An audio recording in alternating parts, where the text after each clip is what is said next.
Let's just go ahead and get this. I'm going to drop it for you. Stop looking, listen. Please stop resisting. It's a new day. Let's try a new way. Jesus put an offer on the table, and everyone out there is now able to come home with God in your heart.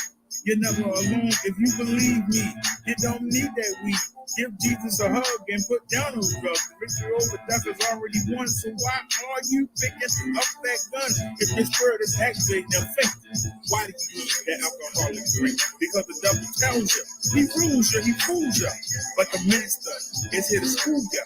I'm here to preach. I'm here to teach. And it's you I'm trying to reach through this song that I compose. When Jesus comes back, only God knows. Are you ready or are you set in heaven? Are you ready or are you set in heaven? You won't be if you follow me.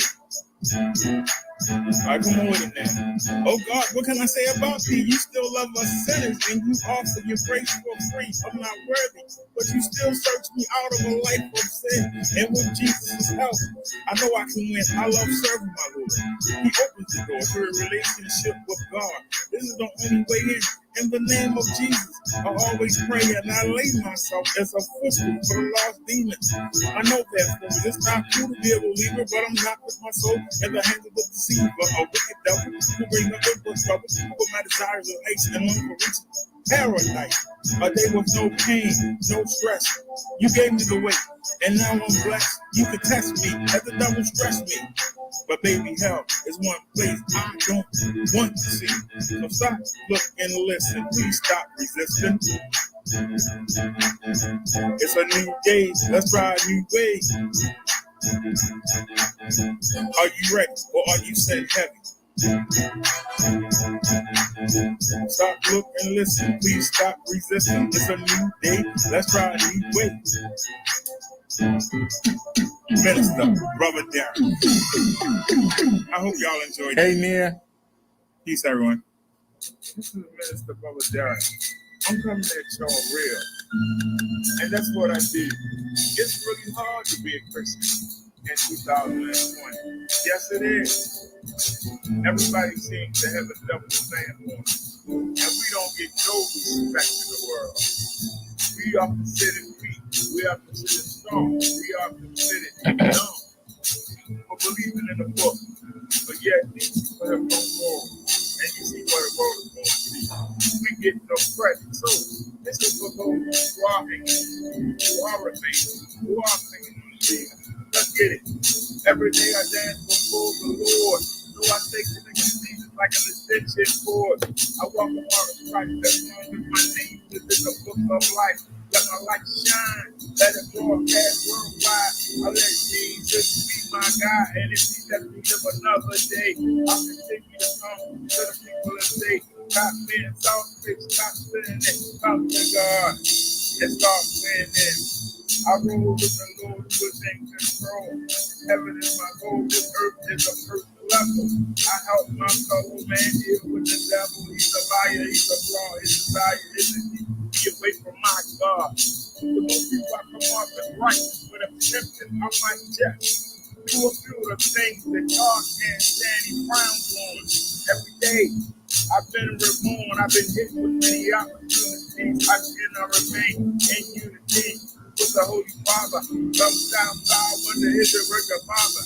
I remain devout, but it feels like I'm missing out. Most of the people that I meet, too blind, stealing cheap, seem content, while Christians like me, our time is spent struggling. It should be the other way around. I'm not complaining, but I can choose out someone who's living it up, to give it up when they're posting high. Doing right is a headache. There's got to be a better road to take. You know, a middle ground between Jesus and Satan. I know who will follow me. I'm not the date for what I'm waiting for. Satan is winning the battle, but God is winning the war. Every day I dance before the Lord, so I think that you see like an extension cord. I walk around the Christ as long as my name is in the book of life. You let my light shine, let it broadcast worldwide. I let Jesus be be my God, and if He let me live another day, I'll continue to come to the people today. Stop being selfish, stop saying that, come to God, and start winning. I wrote with the Lord, is in control, in the heaven is my goal, this earth is the first level. I help my soul man deal with the devil. He's a liar, he's a fraud, his desire is to keep me away from my God.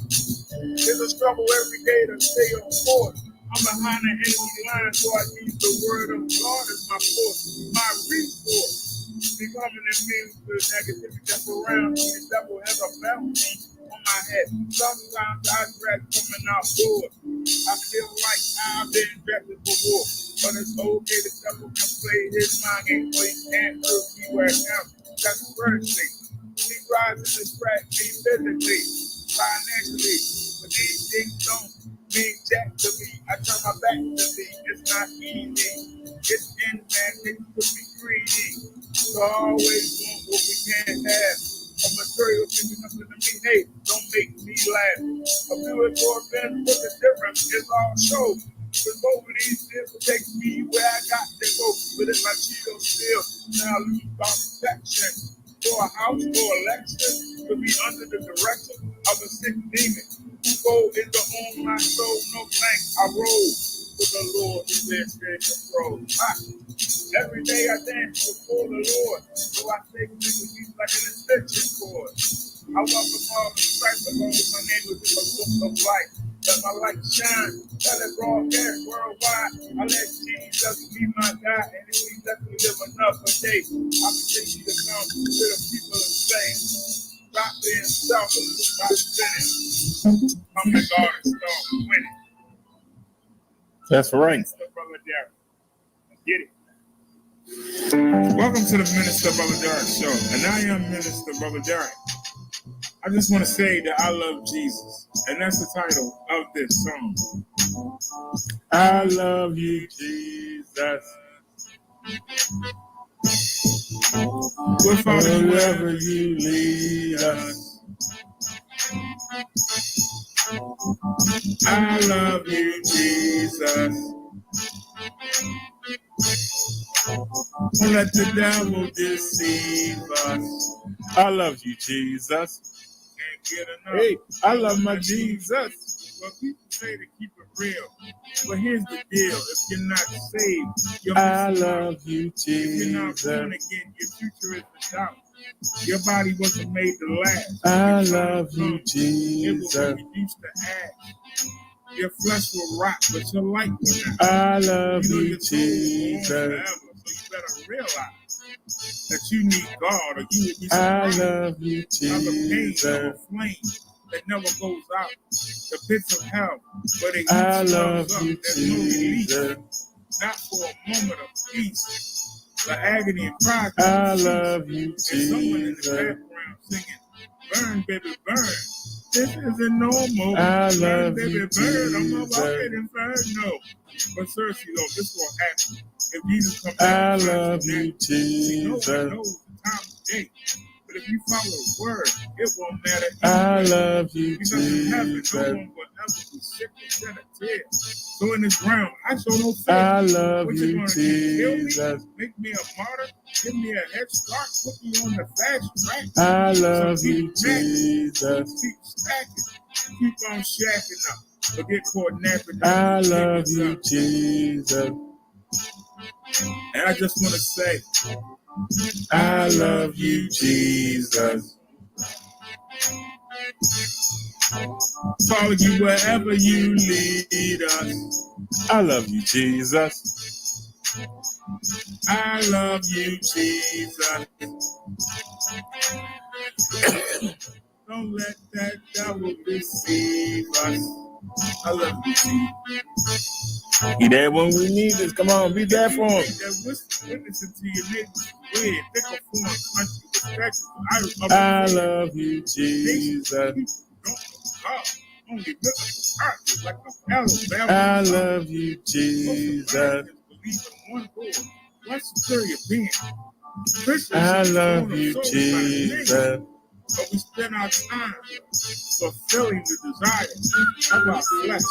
We won't give Jesus our best effort, but we ask for blessings that we don't deserve. And you wonder why our prayers are not heard. In church, you put down those you really admire. You know you have a desire to make that easy money, drive the fancy car. I love you, When you Jesus. enter the bar, club, deep down, your spirit isn't for God or His ways. So why should anybody listen to a darn thing you say? I love you, Jesus. Follow you wherever you lead us. I love you, Jesus. I love you, Jesus. Don't let the devil deceive us. I love you, Jesus. I love you, Jesus.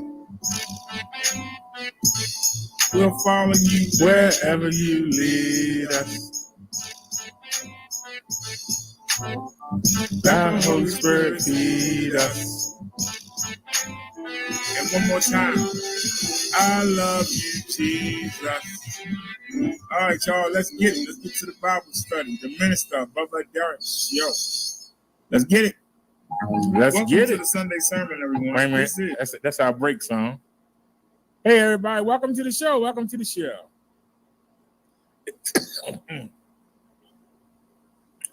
It's Saturday night.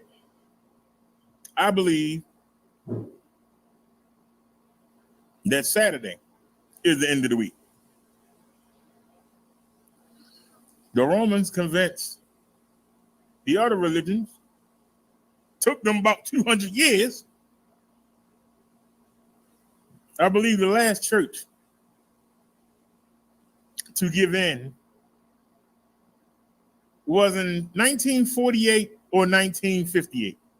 If somebody want to Google that, you're welcome to. That's a long time. The only two religions that have not given in is the Latter-day Saints and the Jewish. Those are the last two holdouts. Everybody else is doing it on Sunday. As somebody who has driven Jewish people around on Saturdays, they don't do no business. They don't, if they have to go to the hospital, you have to open that door for them. Close it. You got to open the door for them to get in the vehicle. Close it. Luckily, the hospital has automatic doors. If they do need to go to the grocery store, most grocery stores have doors that open by themselves. They're not allowed to do any work.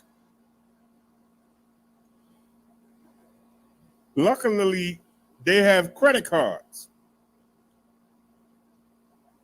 and debit cards because they're not allowed to exchange cash. They're not allowed to do business. With a debit or credit card, that's the computer doing the work. They're not doing any work. So I'll explain to you how the Romans were trying to bring so many different people together under their empire. And they used the church as the social media. By getting you to believe that a priest is on par with Jesus, that a priest could forgive your sins, they could trick you into telling them what you were doing so they can come get you. When I say this, y'all, I'm lying, but you can go look it up yourself. You ain't got to believe me. See, it's one thing to hear. It's another thing to receive. Because I want to pause right there. Hold on a second. Because I just said something that was so true, and it went over most of y'all heads. The Romans used religion as a way to keep tabs on the citizens in their empire. They actually tricked you into confessing to their priest what you were doing so they could come and lock you up and kill you. They use religion as a way to control people, to keep tabs on them, by lying to them and telling them that a priest had the ability to forgive sins. If a man could forgive other man's sins, what did Jesus die on the cross for? If we could do it all ourselves, what do we need Jesus for?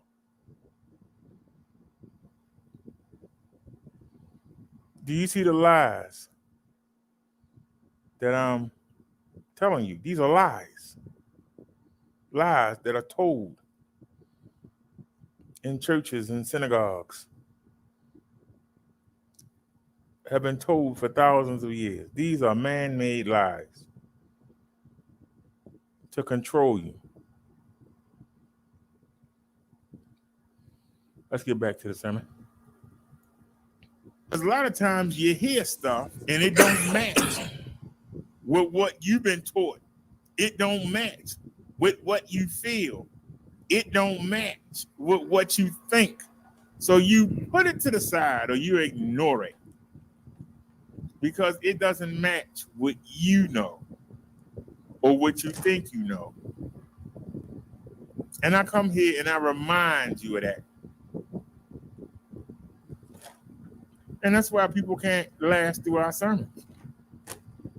Because we're not going to let them come tell us what somebody else told them. I tell you what the Spirit tells me to tell you. I don't tell you what some man said. A man can't get you into paradise. A man can't get you off this planet. A man can't keep you from going in the furnace. Only Jesus Christ can. And if you don't know him, you going in that furnace. You can talk to me all day. Well, such and such said this, such and such said that. Well, on Judgment Day, we'll see. Because I bet you such and such is going to be first in line to get thrown in. And I guarantee you, Nut going to be going in there too. They're not teaching you. We covered this Wednesday. They're not teaching you the truth. They don't think you can handle the truth. They think if they teach you the truth, then it's not entertaining. It's not fun. It don't make you feel good. What did my ex-girlfriend say? I don't doubt what you say is true, but you're not a real minister. Huh? Because you don't make me feel good. You supposed to make me feel good when I leave. I'm trying to keep you from going in a lake of fire, and you worried about feeling good.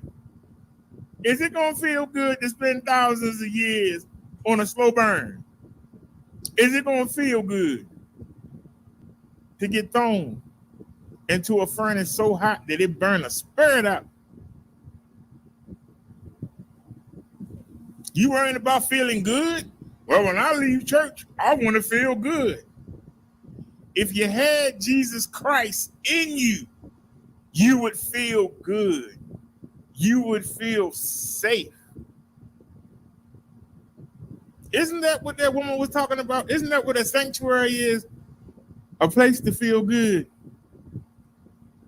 A place to feel safe. If you let Jesus into you,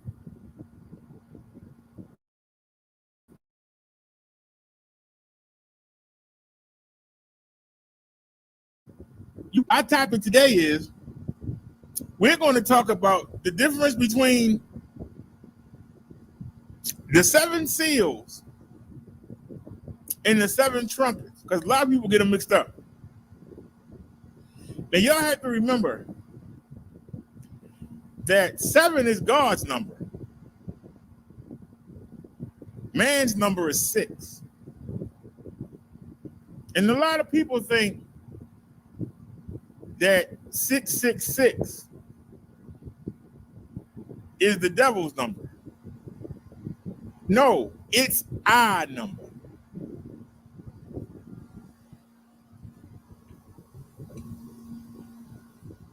Seven is God's number. Hold on a second. 6 Let me type is that in. our number. Hold on a second. Let me type that in and see what pops up. When they talk about the mark of the beast, some people say the mark of the beast is a seal or a chip that's going to be implanted in your forehead or hand. Some people say the mark of the beast is changing the date from Saturday to Sunday.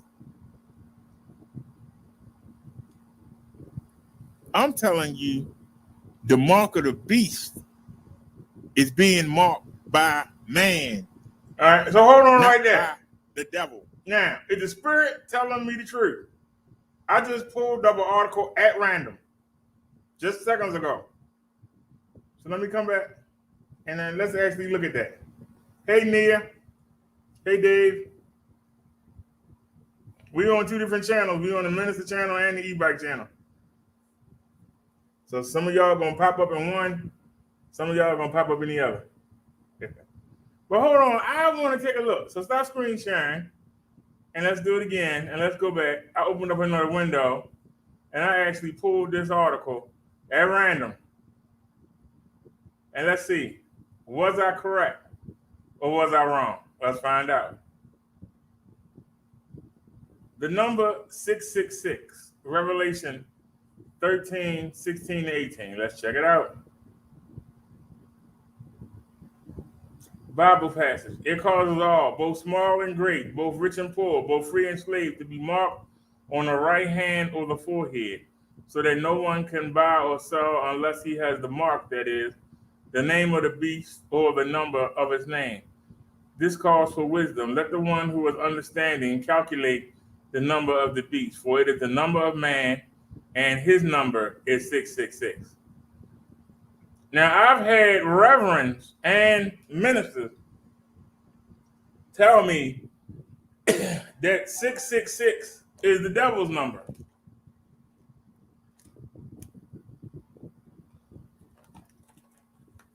The spirit told me yesterday. Hold on, y'all. I'm live. Let me bring myself in a little bit. There we go.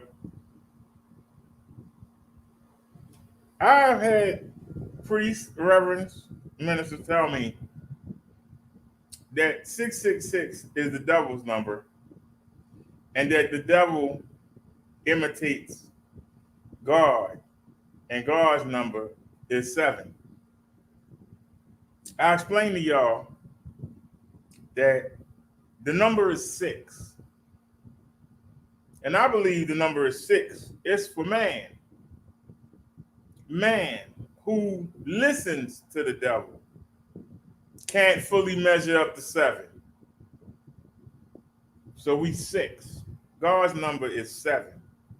If we'd have stayed perfect, maybe we could have hit 7, but we can't because we're not. We're sinful, we're evil, we're greedy. That's why we are less. If 6 was the devil's number, and the devil wants to be greater than God, why wouldn't the devil number be 8? Why wouldn't it be 10? Why wouldn't it be 14, double what God is? If the devil wants to be God, why wouldn't he make himself greater in number and not lesser? 6 is lesser than 7.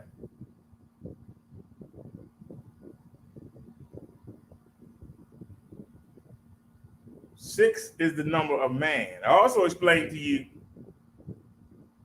that back then they said things 3 times to get the full effect. Because you would say hallelujah, hallelujah, hallelujah 3 times. You would say glory. Glory to God, glory to God, glory to God on high. You would say it 3 times. You would say hallelujah. Remember, it's hallelujah, hallelujah. We're going to see the King. You never say it once. So that's where the 3 in that number comes from. Even when they said Holy One, it was the Holy One, the Holy One. That's the Holy One. It was 7 3s. So the number 666 is the number of man. What is the mark of man? The mark is in your mind. The mark is in your hand. Because when you think evil thoughts, you're thinking the thoughts of man. When you're planning to do evil, those are man's thoughts. Inspired or tempted on by the devil. Their voice in your head that tells you the dumbest thing. So when you think back about it, when you think back, you realize how dumb it sounded. But to you at that moment, it sounded perfect. So 6 is not the devil's number, it's man's number. And if you got the mark of the man in your mind, if you got the mark of the man in your hands, what do you mean in your hands? When you go out and do evil, you're doing it with your hands. Even if you're sitting behind the computer keyboard, you still got to type the keys with your hand. You're doing evil. If you're out there choking or hitting somebody, you're using your hands. If you're writing a decree to get somebody thrown out or to get somebody incarcerated wrongly, you're using your hands. And the mind tells a hand what to do. The brain tells the hand what to do. So that's what they mean by your mind or your hand.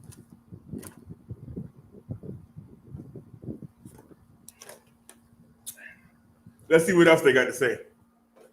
Some of y'all probably been cheating and looking. Let's get rid of that. The beast mark, like the seal of God applied to the church, Revelation 7:1-3, is no outward tattoo or insignia on the body, but rather a symbol of the beast's ownership and control of his followers, thoughts, forehead, and deeds, right hands. Oh, say that again. The beast mark, like the seal of God applied to the church, is no outward tattoo or insignia on the body, but rather a symbol of the beast's ownership and control of his followers' thoughts, forehead, and deeds, right hands. Steps to take. 1. No, the mark that the false prophet places on people is a sign of ownership and loyalty, indicating that the Antichrist beast is their Lord and Master. Their thoughts and actions are given to the service of the beast. 2, remember, the number 6 is related to man's creation on the 6th day. It has biblical symbolic value of imperfection due to man's fall, while the number 7 symbolizes divine perfection. 6 is repeated 3 times in Revelation 13:18 because repeating something 3 times represents the divine superlative. An example, holy, holy, holy is the Lord God Almighty, who was and who is to come. Revelation 4:8. See also Isaiah 6:3. Thus the number 666 symbolizing man exalting himself as God. It is idolatrous. Humanism is to what Adam reached for in the Garden of Eden and is what lies in the heart of all idolatry. Truly, the hearts of humans are idol factories because sinful man desires to be like God. The number 666 perfectly matches the agenda of the beast and the false prophet to worship that which is created instead of the creator. And the chief of all things created is man. They said it in a different way, but they said it better.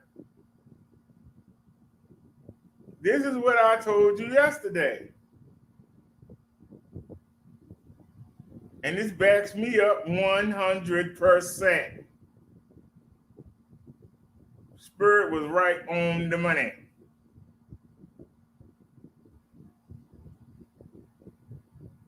Repeating something 3 times represents the divine superlative.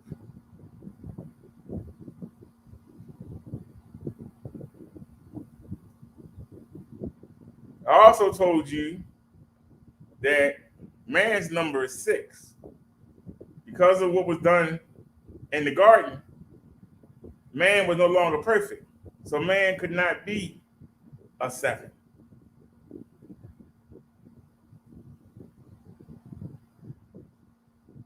But I also want you to notice what they said, that they said better than I did. To worship that which is created instead of the creator. Worship things that are man-made instead of the creator. All through the Old Testament. All through the Old Testament. The devil has been getting man to worship things like birds, elephants, the sky, the mountains, anything but God. You don't believe me? Just go glance through the Old Testament. You got a Bible? Pull it up on the internet. See what got Solomon, the wisest man in the world. Idols. All these different gods that man created.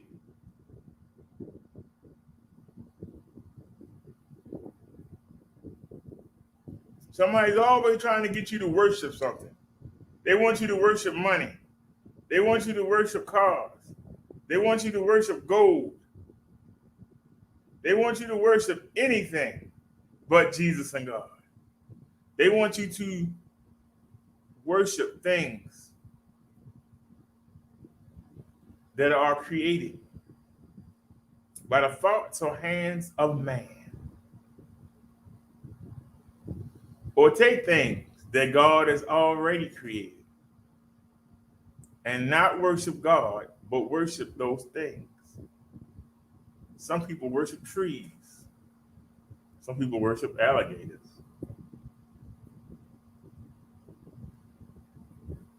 The devil wants you to worship anything,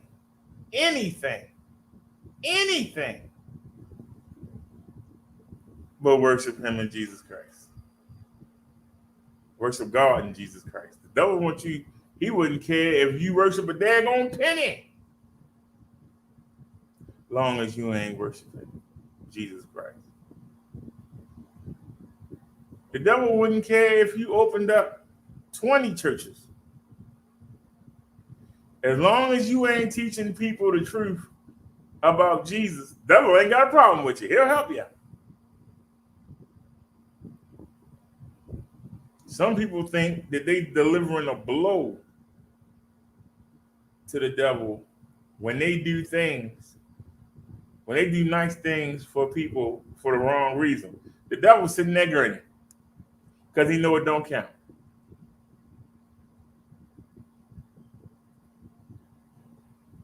I asked you who was the beast. Who's going to be the Antichrist? I told you I don't know, but I do know that somebody, and I don't know who it is, maybe y'all know, who determines what's hip and what's not? Who determines what's sexy and what's not? Who determines what clothes you're supposed to have, what shoes you're supposed to have, what kind of car you're supposed to drive, what kind of job you're supposed to have? Who determines these things? When you figure out who that is, you'll start to figure out who the beast is. I'm not worrying about who the beast is, but I don't want the beast to take me away from acknowledging God and Jesus. I don't want the beast to keep me busy.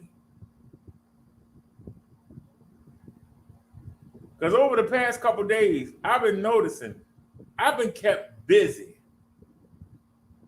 So busy that we almost didn't do the sermon last night. Busy.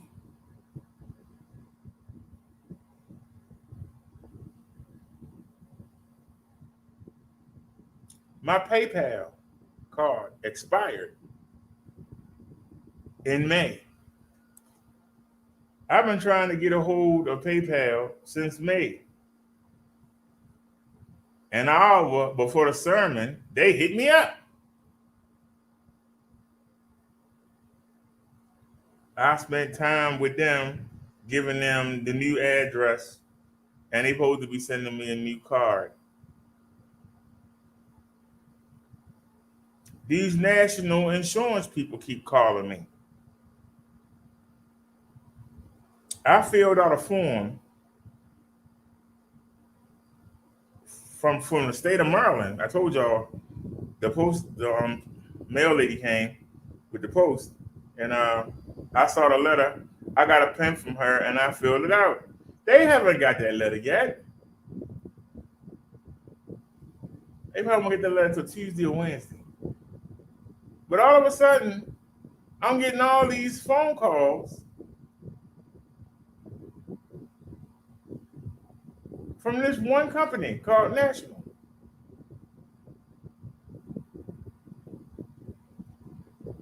They started calling me like crazy. Now, I watch the scam baby videos all day. They're not going to trick me. I even blocked the number. They still call me.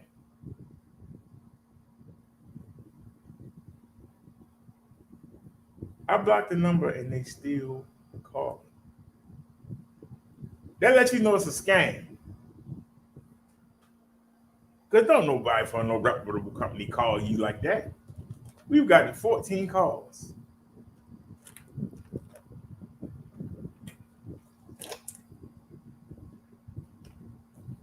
They've called me twice today on a Sunday. What insurance company is open on a Sunday?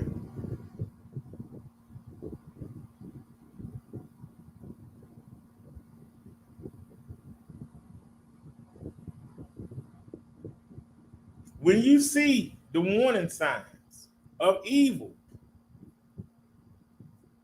you got two choices. If you can stop it, crush it. If you can't stop it, get out of its way so it doesn't pull you in. Because that's what this whole thing is about. The devil know he can't beat God. He know he can't beat Jesus. He know he going in the lake of fire. But what he can do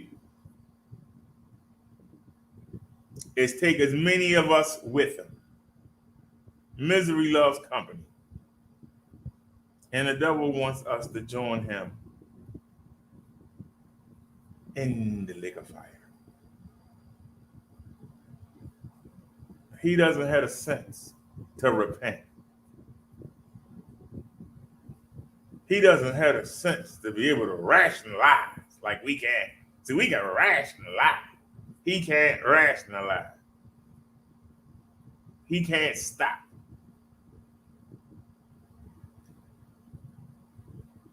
Jesus gives us the opportunity to stop. This is why we need Jesus. Jesus is our way out.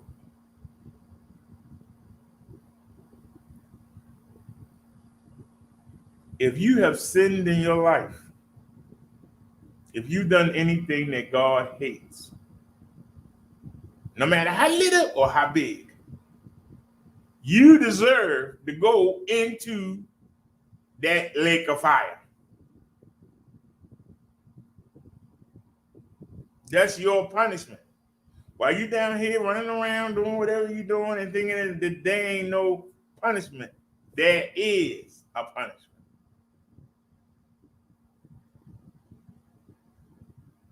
And 98% of us deserve to go right into that lake of fire and have our life force, our soul burnt up. Not our bodies, but our life force burned up. We deserve it. But God gave us a way back to him. And it's through Jesus Christ. And don't let nobody tell you anything else. Now, I showed you yesterday what the punishment is. Because, see, a lot of times people don't see punishment immediately. And they don't worry about it. Give you an example. I gave you the example. Why did they have to have overseers on the plantation? Why did they have to have whips? Because people get lackadaisical, right? You know, I know I'm supposed to be picking this cotton here, you know, and, you know, the master expected me to do, you know, 5 baskets today, but, you know, I'll only do 3 and we'll lay here in the sun and sing old Negro spirituals, you know, and, you know, he'll be all right.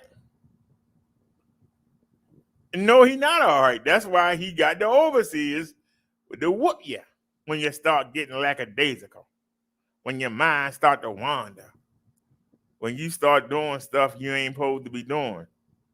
But see, Jesus and God don't stand over you like that. But I ain't got to go that far back. I've given y'all the example of the prisoners. They won't get a job when they're on the street. They lay around all day, smoking weed and doing nothing, and then go out there and stand for a couple hours and sell something. But when they go into prison and they get a prison job that's paying them, 25, 20 cents an hour, they the first ones there, and they the last ones to leave. But then when they come back out to prison, they don't go look for a job. They still laying around the damn house. So while somebody is over them, they excel. But when left alone, they don't produce.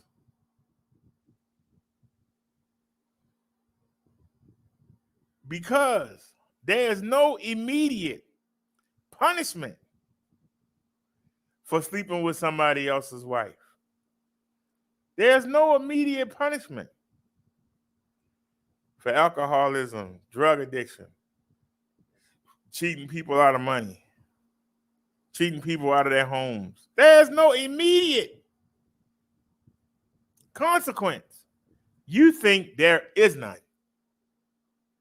And you got people telling you that there ain't none and you believe it. Well, there is one. And I showed it to you yesterday what the consequences are. But because, that's down the road. I'll worry about that then. That's what some of you are saying. You know, that's far down the line. I'm going to go ahead and get the much fun and do as much damage as I can do now, and then I'll suffer for it later. Or I'll try and do a deathbed confession.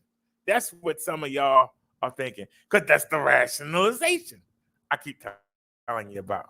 You keep thinking that you're smarter than Jesus and God. You keep thinking that you're better than them, and you ain't. And you're going to find out the hard way.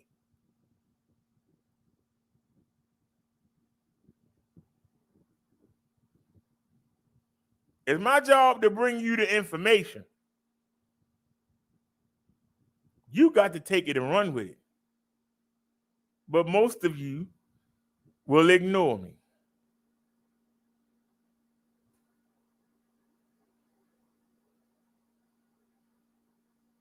Most of you will ignore me. The same way you ignore other people that try to tell you. But somebody come up to you in a nice suit. Somebody come up to you with some nice crocodile loafers on. Somebody come up to you with a nice hat on and tell you stuff that you want to hear. That's who you're going to listen to. And while you standing in line, waiting to be judged, and you see those people who you worship get thrown and become poof, a puff of smoke, what chance will you have when you have to stand before the Creator? What chance will you have? Who you going to call? You going to call Ghostbusters? Who you going to call? Who going to help you? The devil going in first. He can't help you. The beast going in. He can't help you. The Antichrist is going in. He can't help you. They're the first three in. Matter of fact, I think the beast and the Antichrist go in before the devil do.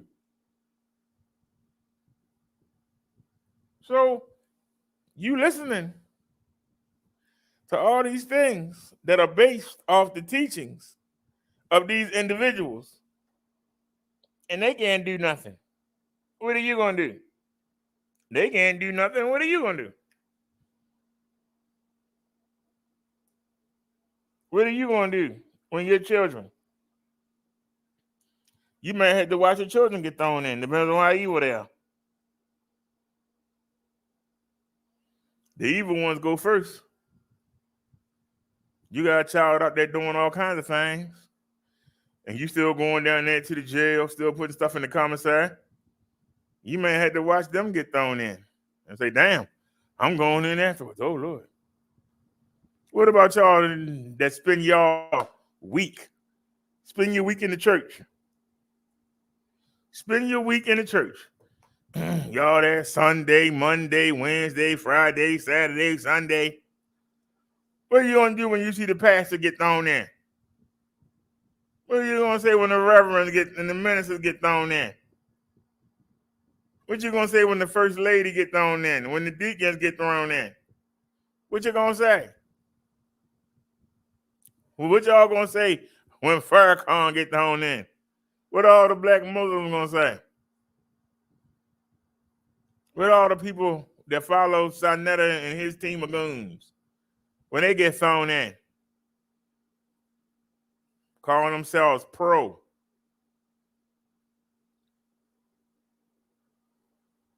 What are you going to say?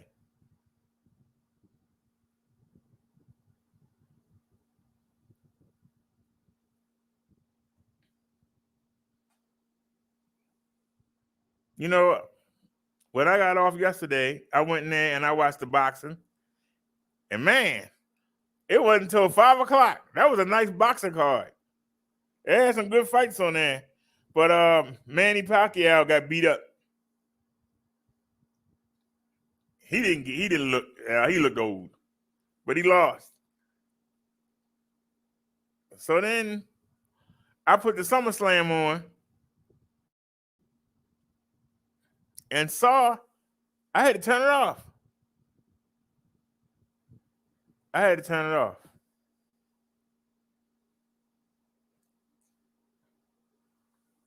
You know, at WrestleMania, they had Sasha Banks and Bianca Belair wrestle in the main event.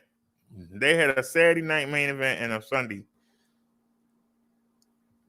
It come on both nights.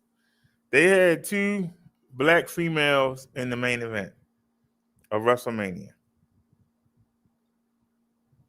They were supposed to wrestle again tonight. But the last minute, the black woman didn't come out. So then they sent this blonde woman called Carmella.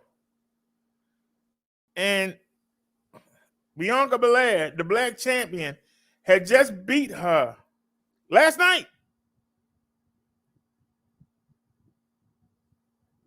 And a couple of weeks ago, there was a some kind of hip hop event. Bianca Belair beat her there. So we on the second biggest pay-per-view of the year. And they got somebody who got beat 2 times. One time was last night. Well, Friday night. So Bianca Belair didn't want to wrestle the woman again. Just beat her. But she said, all right, we got to get the people something. Then all of a sudden, Becky Lynch's music hit. Now, Becky Lynch is not on the Friday Night Wrestling on Fox. She was on the USA Wrestling.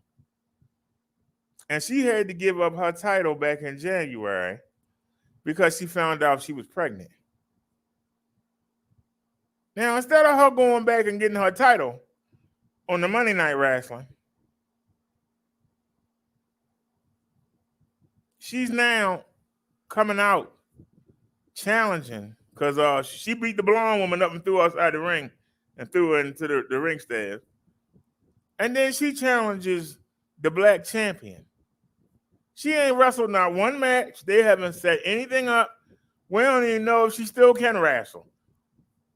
She had a baby and she been gone since January. I want y'all to follow this.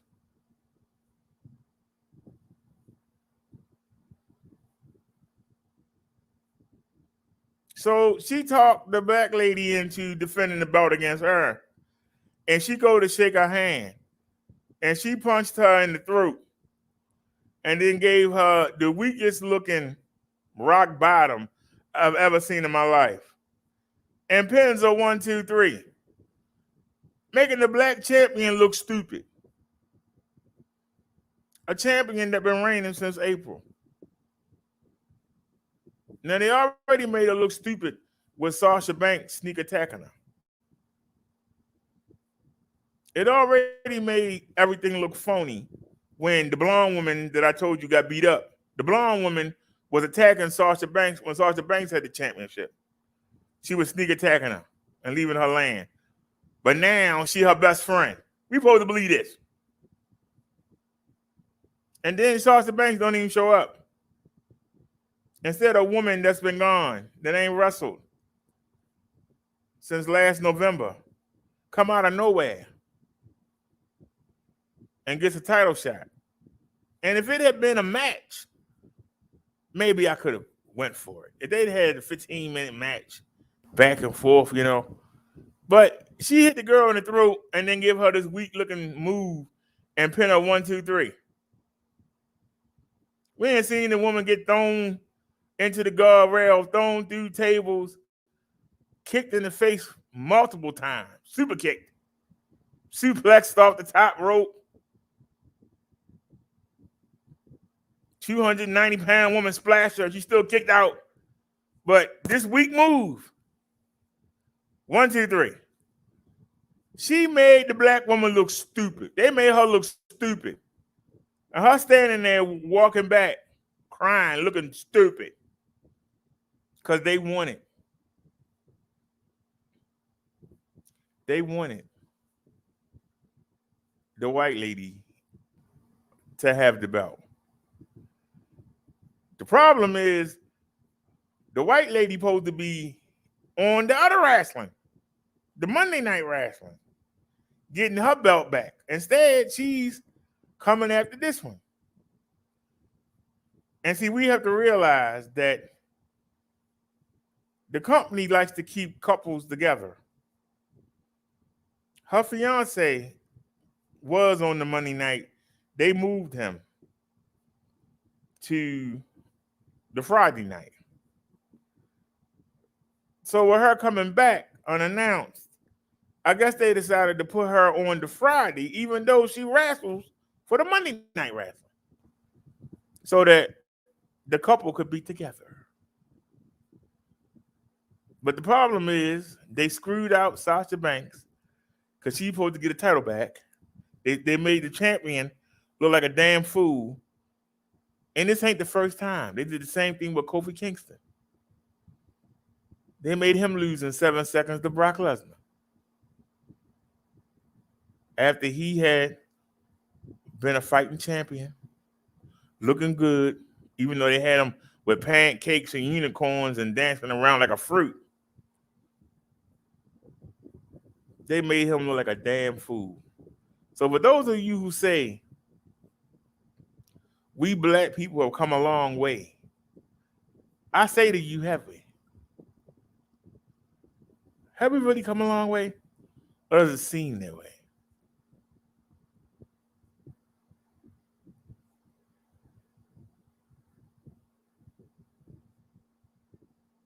Because we've had 2 black champions.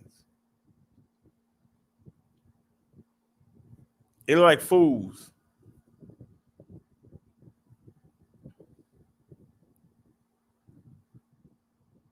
You had another black man. I stopped watching it, so I didn't get to see. I don't know.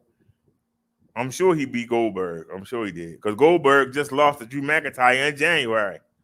So why the heck with? But I don't know with them. They might let Goldberg. I don't know.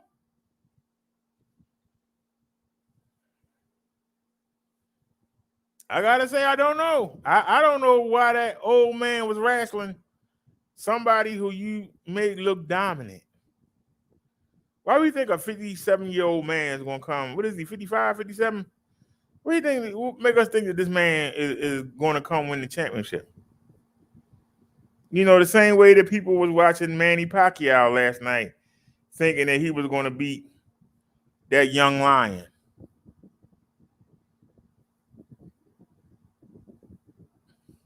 This Cuban fighter, though he looked black,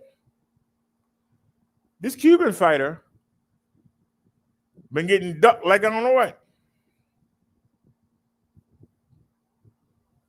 What made them think that a 42-year-old Mexican boxer was going to get in there? I don't care how famous he is. What made you think that he was going to win?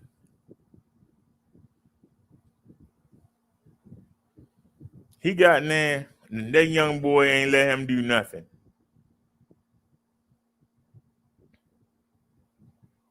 Every time we tried to step in there, the young boy just stepped back and punched him in the mouth and said, "Sit down, old man. Your time is done."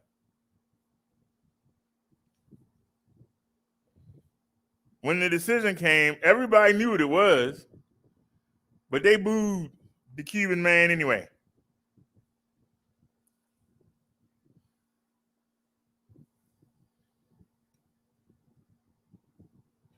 Why couldn't they give the man his respect? You know why? Because who they wanted to win didn't win.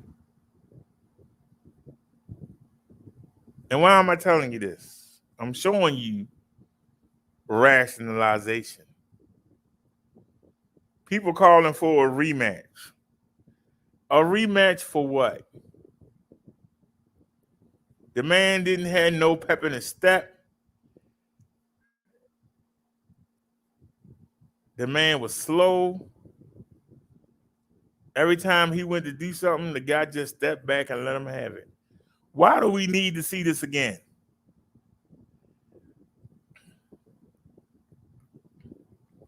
it's gonna be the same fight but worse.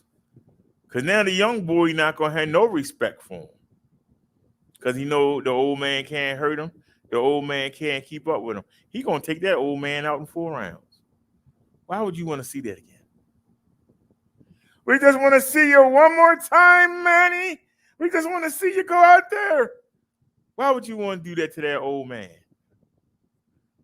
Old man who's a senator in this country, who might could run for president next May in this country. Why would you want him to go in there and get beat up by a young boy? Why would you selfishly, and notice the word selfish, why would you selfishly want to see that man do that? Because you remember the old days. And when he was knocking everybody out. Well, he old now. But you remember the old days, and you want to see that fighter again. You remember the feeling. Well, now he's the one that's going to be getting knocked out, not doing the knocking out. And it's the same thing that I said before about the Egyptians. They were moaning and groaning when they were under the whip of the Egyptians. But even though they seen Jesus fight for them, they still wanted to go back to the Egyptians. You know, we had meat back then, and, you know, we was allowed to have fun back then, you know. See, this is the reason why we need Jesus. Because we are too weak. We remember the old days.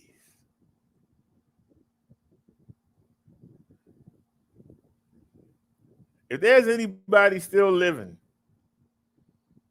that was on a plantation, if times was to get hard, they would sit there and say, you know, I wish I was back on the plantation.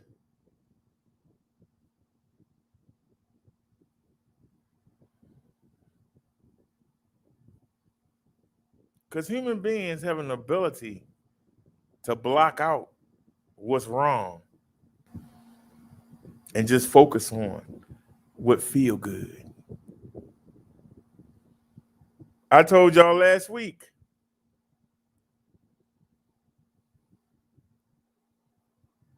I told y'all I really didn't miss how life was before I got sick.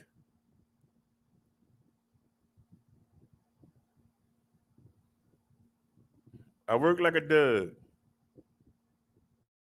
for 6 days just so I could go out and sit in restaurants on the 7th day.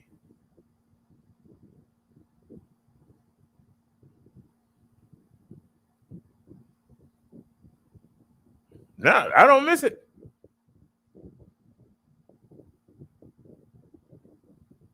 I like where I am now compared to where I was back then.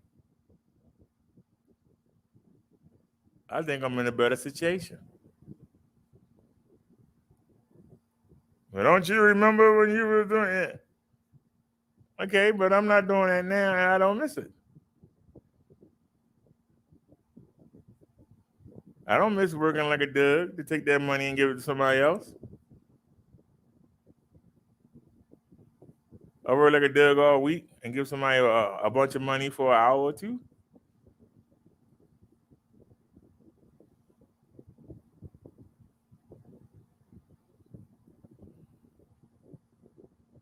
Risking my life every day.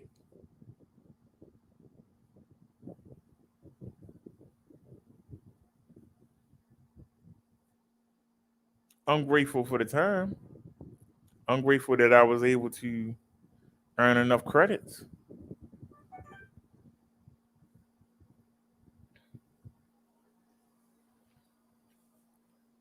But I don't miss the hardship because it was hardship. I don't miss it.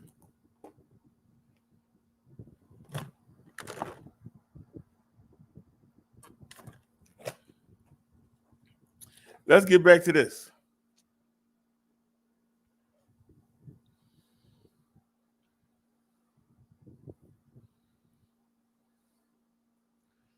The number 666 symbolizes man exalting himself as God. It is idolatrous humanism. It is what Adam and Eve reached for in the Garden of Eden. They bit that apple because the serpent, who the devil infiltrated, told them that they would be like God. And that's why they ate the apple. And that's why we're in the position that we're in. Instead of honoring, worshiping, and praising, and being under the tutelage of God and Jesus, we want to be them. We're not satisfied to be what we were made to be. We want to be them. We are just like our father, Satan the devil. He wasn't happy being the chief angel. He wanted to be God. He wasn't happy to come down here and train us up.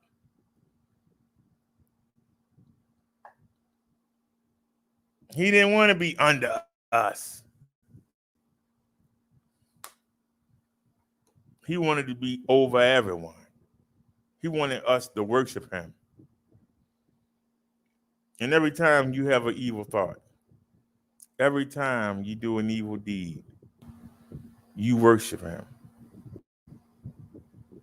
You prove who you are.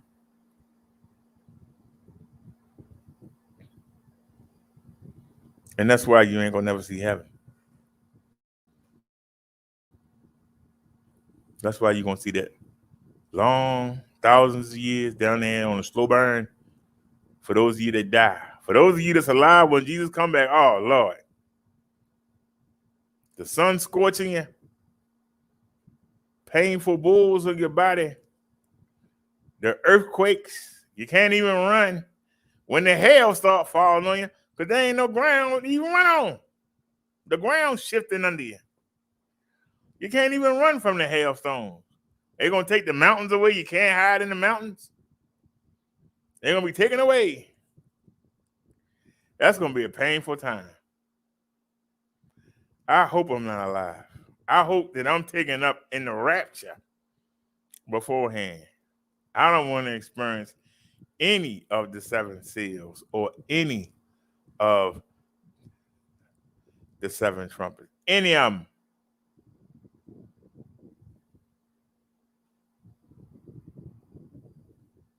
Because if it's not us, it's going to be our children. And if not our children, it's going to be our grandchildren. If not our grandchildren, it'll be the great-great-grandchildren. This is what we leaving for them to deal with. We lead them right down the path. You can talk to me till you dead in the face. I don't know how you're going to escape 100-pound hailstones raining down with no trees, no mountains, no nothing to hide under.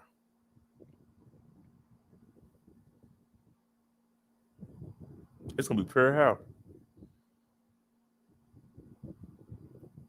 Some people going to wish they could die, but they can't. They're going to wish they could die.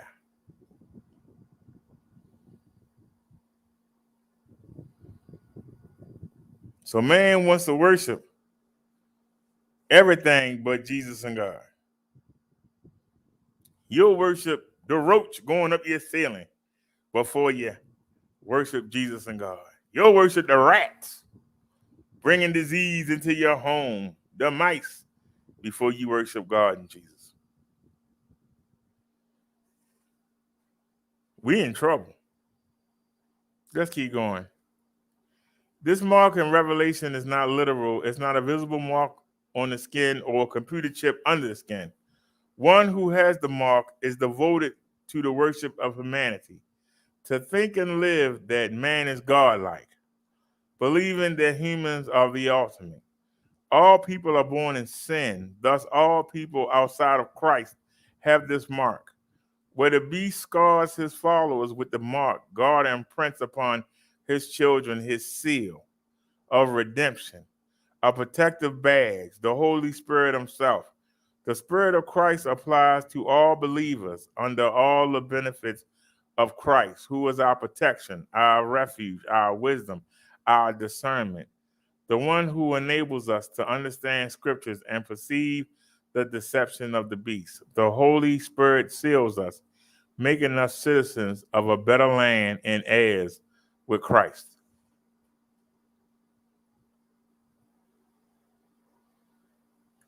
All right.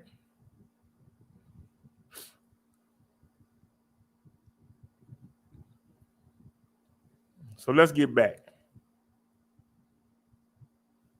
I told y'all we were still going to be live. Y'all ain't believe me.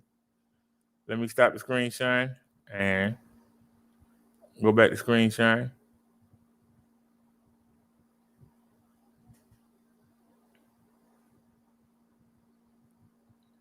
We're going to look at the news and other things when we come back. Let me show y'all can see it. All right. The devil uses man. But when they talk about your forehead, what does man have you thinking?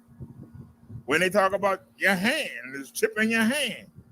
What does the man have your hand doing? Evil.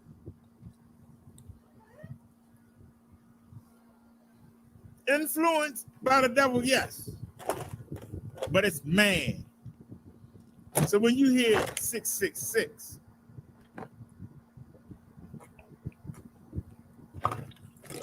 don't try and do no calculations. Man's number is 6.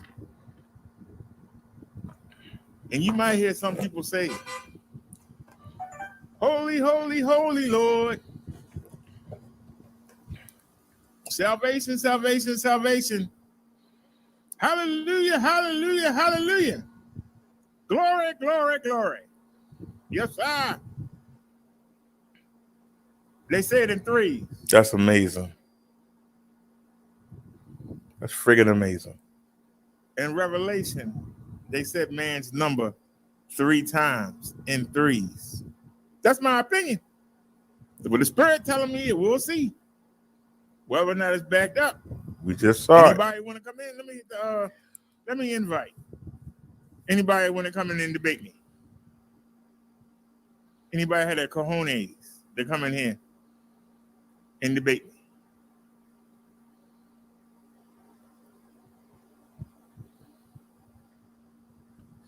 Last week, somebody came in here and said, you're having service on Saturday night, on the devil's night, where people are out there partying and doing all kinds of things. That person got it mixed up. The devil has convinced man to abandon Saturday, to take up Sunday and do a total flip-flop. Anybody want to come debate me on that?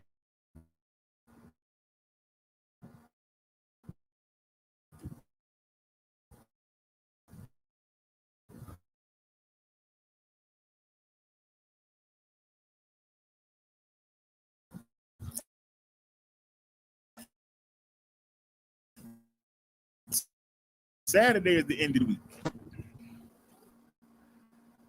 If you want to be honest. But see, the Romans took the pagan and Babylonian and heathen holidays and mixed them all together. And then slowly pushed out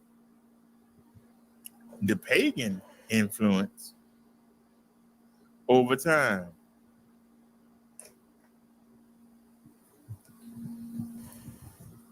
But we still got the Easter bunny for Easter. So they didn't push it out too far.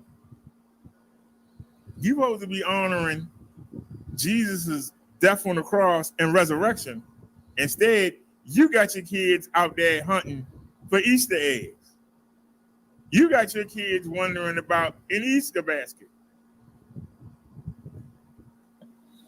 You got your kids worrying about getting the Easter clothes.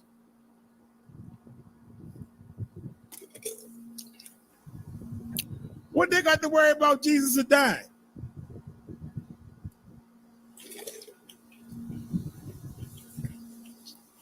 You are honoring a fertility god, a god of fertility. When you worrying about all that Easter stuff, you're not honoring Jesus. He just thrown in there. You honoring a fertility god. When you dress your kids up for Halloween, you're not honoring anybody other than the devil and his demons. Why is the graveyard associated with Halloween? Those of you that follow me, there ain't nothing spooky about no graveyard, because there ain't nobody there.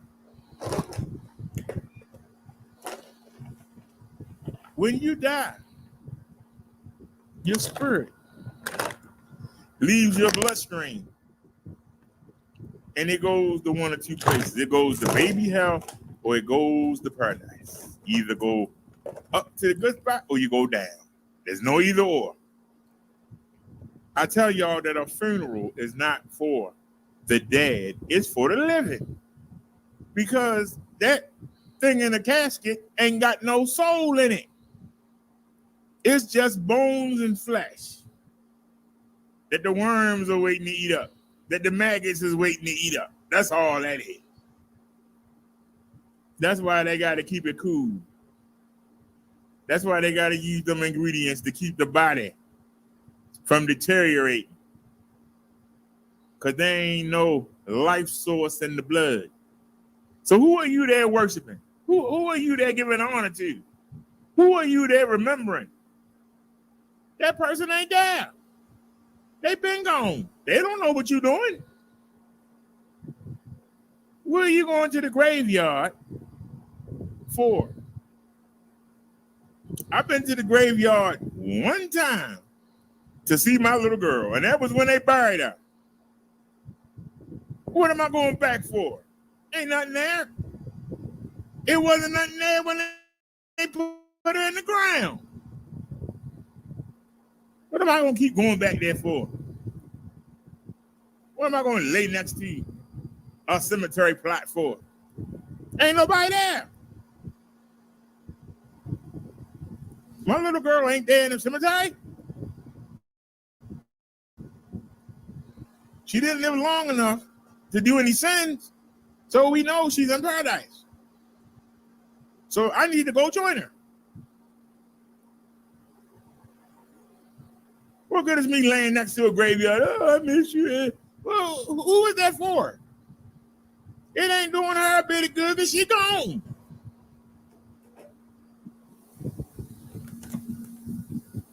It ain't doing her a bit of good. She can't hear it.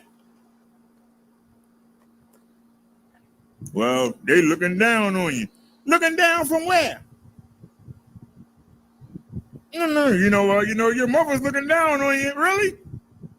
From where?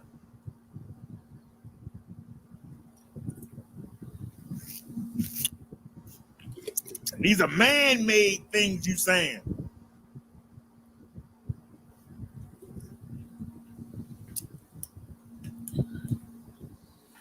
Where in the Bible it say somebody looking down on you? Anybody got scripture? Find a scripture.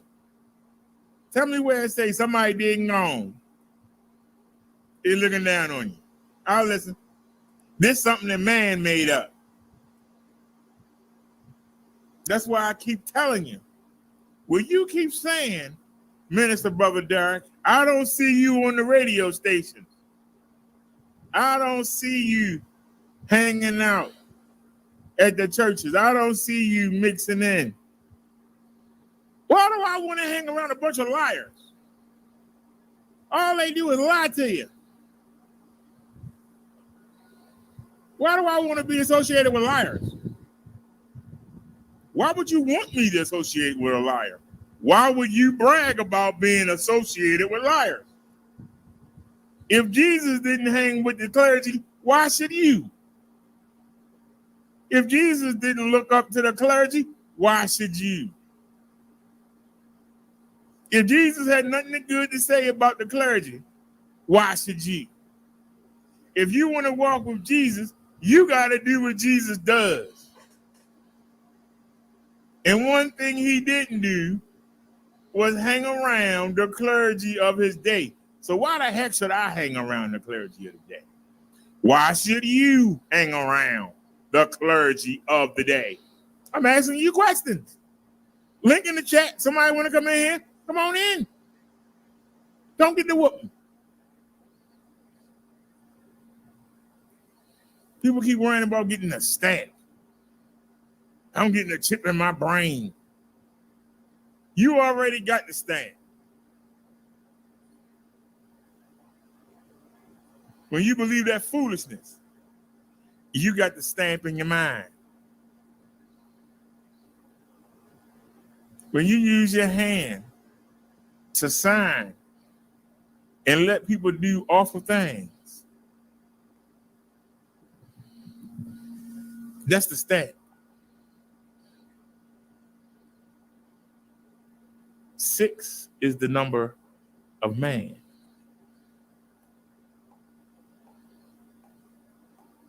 Remember,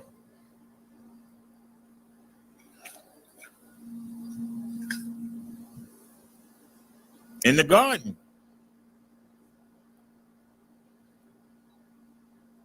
Adam and Eve was tempted.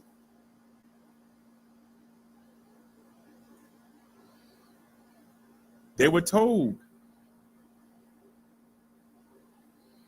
Actually, Eve was told, and then she told Adam, and his dumb butt went along with it, that if you eat this apple, you know everything like God does. You become equal. But we found out that's not true.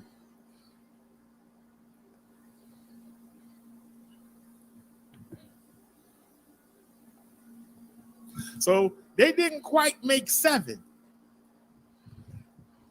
That's why man's number is 6. We didn't make 7. Could have had the potential to be on par, but we didn't.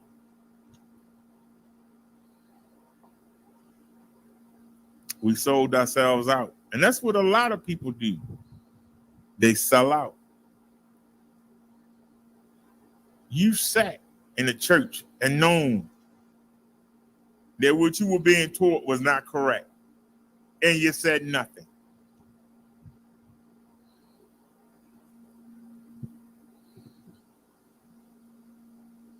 You sat in a church that got criminals sitting in the front of it. All kinds of abusers and cheaters and pedophiles. And they sitting right there in the front. And you don't say nothing. When you do that, you accept the stab.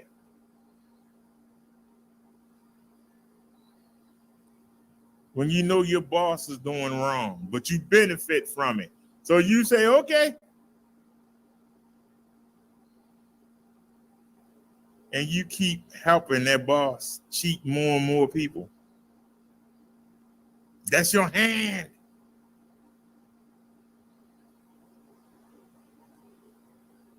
Everything you're writing approve and let go out when you know it's cheating people. You got the mark of the beast.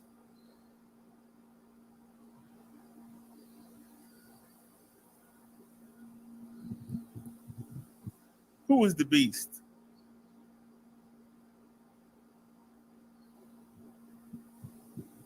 I don't know.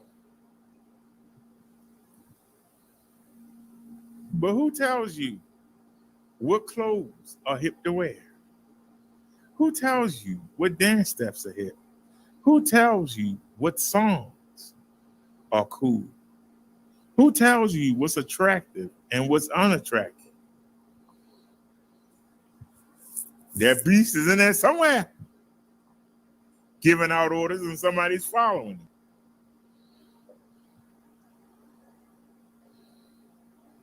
Doesn't take much imagination. Doesn't take much at all.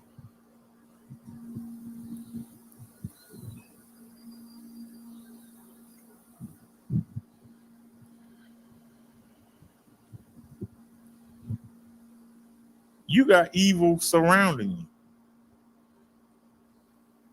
all day, every day. And some places it's worse than the others. But you tell yourself, well, the evil ain't bothering me right now. It's only bothering the people over there. So I'm good right here until they turn to you. And then when they turn to you, you want somebody to come help you. You ain't helping nobody else. Why should somebody care? Now they're looking at you. You didn't care when they was jumping on me.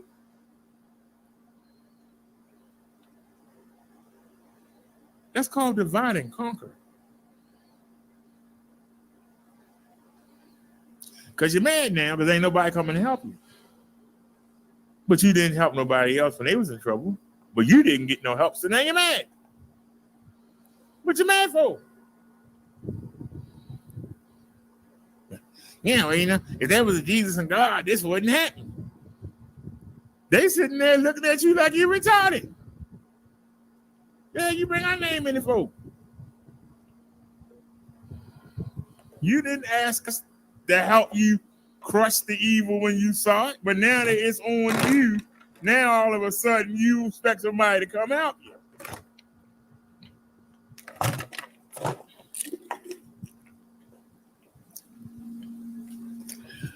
They looking at you like you crazy. Not getting involved with their food. What's going to happen is your punishment, and this is something that the devil's been very good at hiding. The best way to hide something is to put it in your face and make you ignore it. What am I drinking? Ask Nia. It's sugar-free A&W. Mix is a powder mix. I put this much soda in it, this much diet soda, and then the rest of it is water with a packet of the power mix.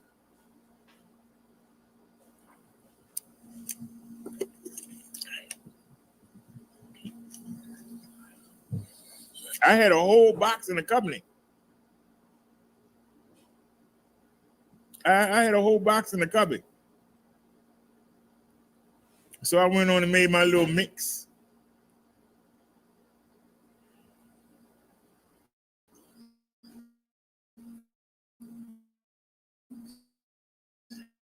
And why are you?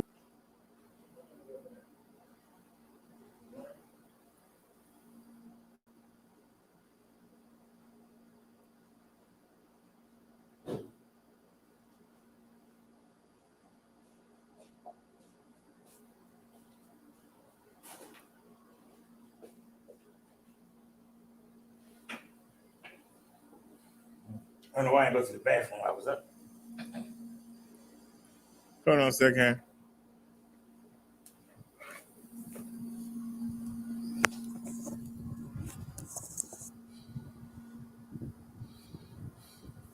We're going to look at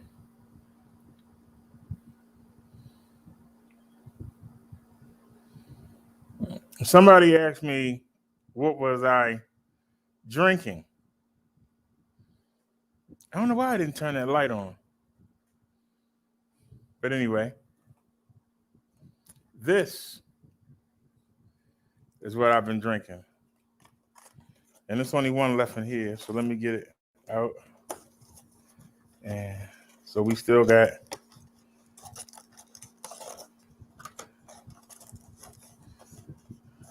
three of them left. So I got enough for, actually, it was a bunch of ice in what I was just drinking. So I'm going to put one powder and add some water and put that in the freezer. And then we're going to take another jug and we'll put two in. and fill it with water and put that in the freezer. But this is what you see me drinking.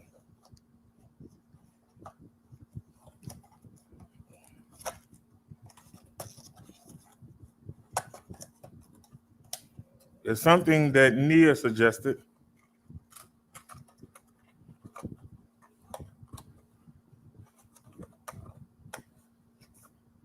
And it's called A&W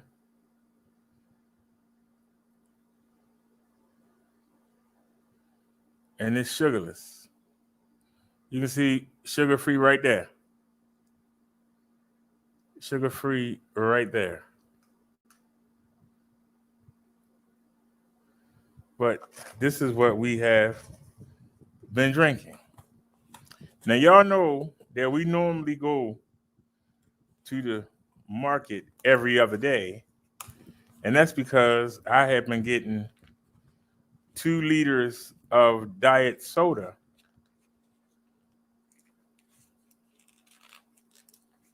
But you notice it's been 2 days since we've gone anywhere. That's because I found, well, number one, they had the chicken on sale. I got 2 packs of chicken. One was $3.85 and one was $3.89. So we still got a whole pack of chicken in there. That's number one. Number two, I found the mix and I've been using it. And so I haven't run out. Now, the last bit of the soda that we got 2 days ago, it's in here. It's only about that much because that's what was left. But it's mixed in with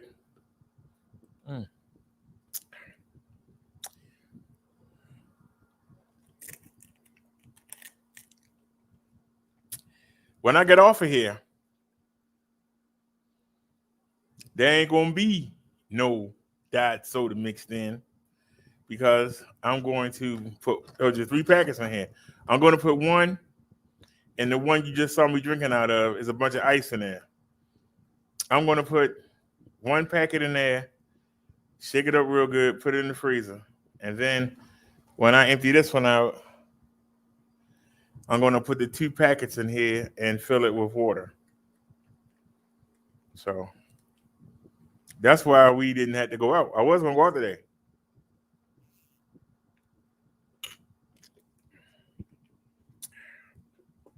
But we didn't have to. When we go out, we'll probably go out tomorrow. When we go out tomorrow, I'm going to get the lemonade. See, I get sick of them. And that's going to free up more space in the backpack. Because I can just get a couple boxes of these. That's going to free up more space in the backpack.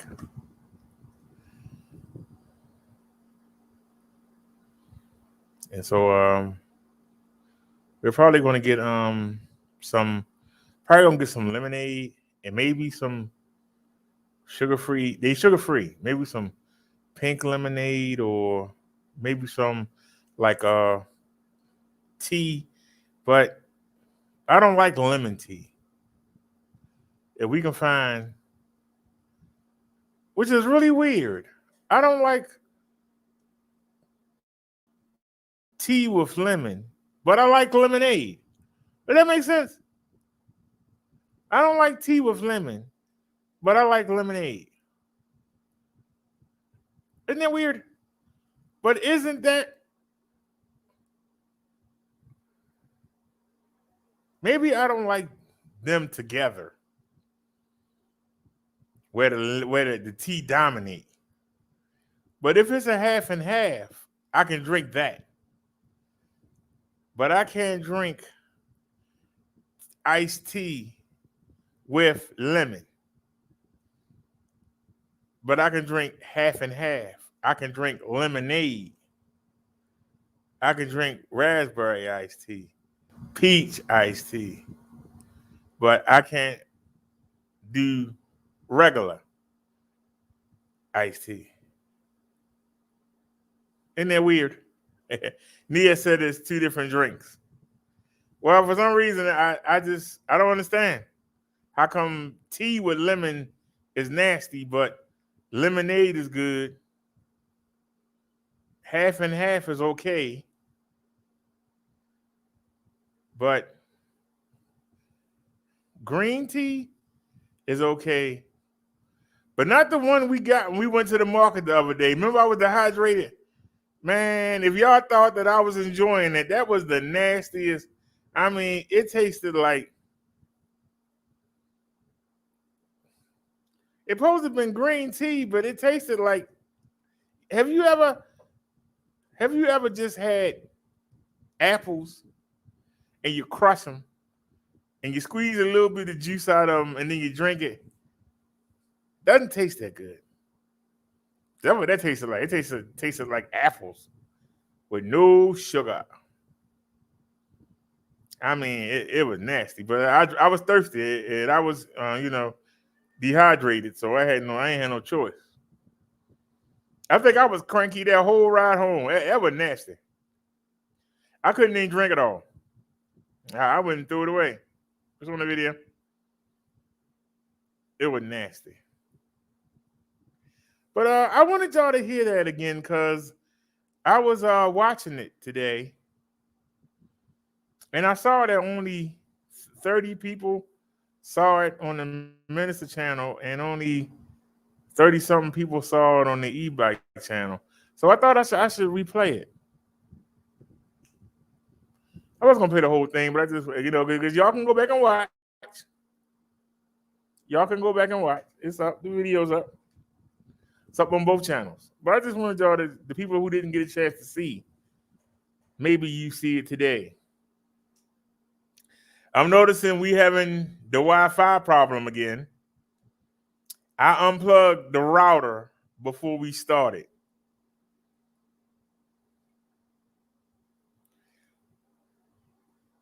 I think I might have a solution.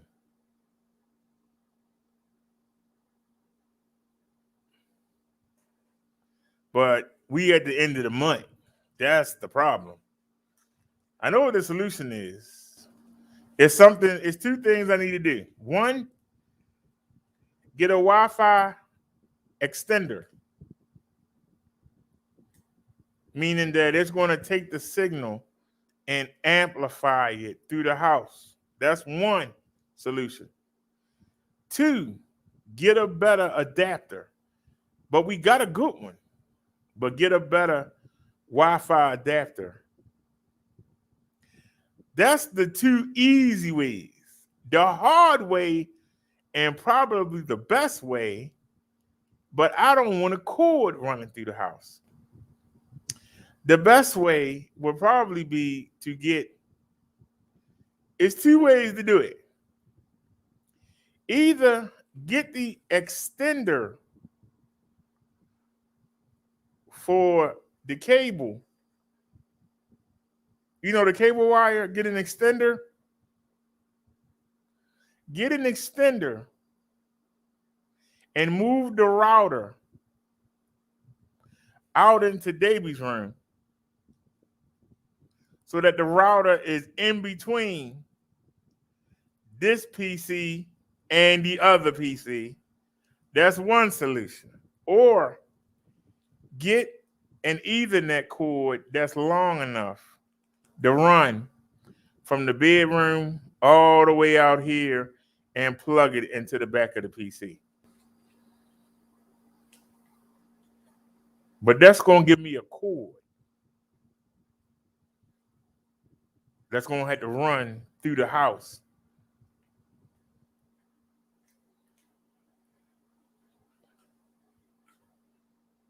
And I currently enjoy it because remember when we were using the phone and we had the antenna wire going through the house? I really don't want to do that. What do y'all think? You still here, Dave? Dave ain't here. That was there going an hour and a half ago. He ain't here. He probably would know. Anybody know the best way to extend the Wi-Fi signal? because StreamYard says it itself.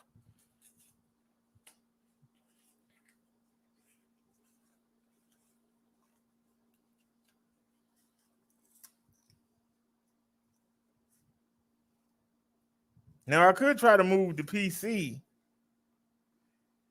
further back because the adapter is at the end of the Let me see something real quick. Let me see if I try and move this. Try and move it back. See if I can move that router. You know, because the walls of the desk, I got the PC down at the bottom, and it's a wall there. I'm wondering if that wall is blocking. So I push the PC back so that the router is not, walled up. If you push it back, then maybe it can pick, you understand what I'm saying? Maybe it'll pick it up better. You understand what I'm saying? Now I notice that I see it moving, but it's not showing the signal. Do y'all understand what I'm saying? It's moving, but it's not showing the signal. I don't want it to hit the floor, but let me see if I can push it back further.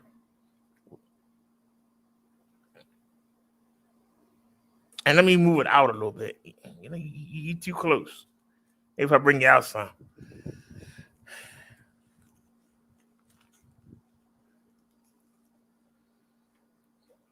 Now I'm looking down. It's still saying on the PC, it's saying it's 1, 2, 3, 4, 5. So it's a 4 out of 5 right now. So we should be all right. It's a 4 out of 5 right now.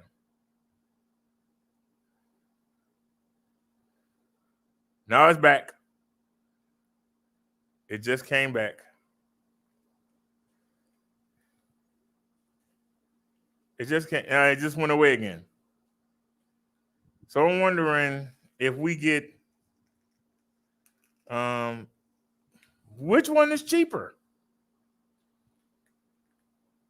That's a question right there. Which one is cheaper? Is it cheaper to move it closer? Because it's all the way over in the corner of the bedroom. So technically, there's a wall between the bedroom and the bathroom. There's a wall between the kitchen and the bathroom. And there's a wall between the kitchen and the studio. So it's got to go through all them walls. Or it can come straight up from the bedroom, but it's got to come out and then go out. So I'm wondering if we get a better router. I mean, that's the easiest way. No wires. Don't need no plugs. Don't need anything. Let's take a look. Let me bring y'all along here. Stop screen sharing and go share screen.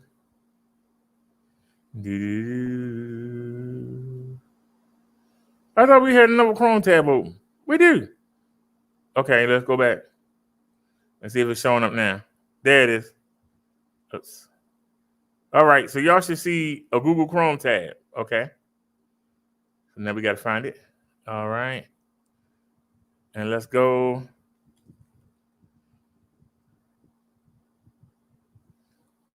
To Amazon. So what would you call it?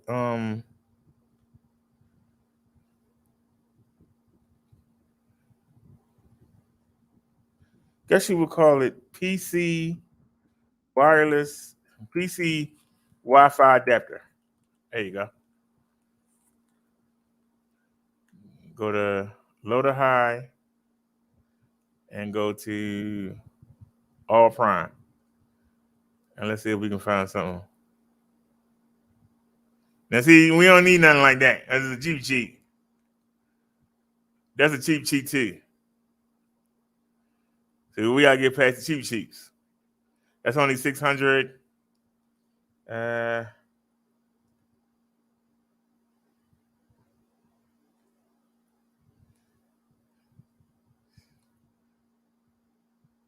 That's a 1200.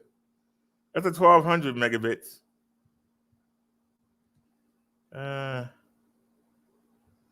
That's a 1300, and there ain't no price. Why there ain't no price? Why there ain't no price? Oh, $7. And let me see. Is it both 500? Wait a minute. USB 3.0 Wi-Fi data PC, 5 gigahertz, 2.4 gigahertz, and it's 1300 megabits a second. Okay, let's add that to the cart. All right, now let's back out. What the heck was that? That thing had 2 antennas on it. Wait a minute. That's it. You know it's an arm and a leg. And then USB. So hold on, that's 22. That's 19, but that's 1200. That's 1200. Doesn't say what that is. Hold on a sec, man. Is that the kind of range we have to go to? That's a cheap cheat. I'm trying to figure out.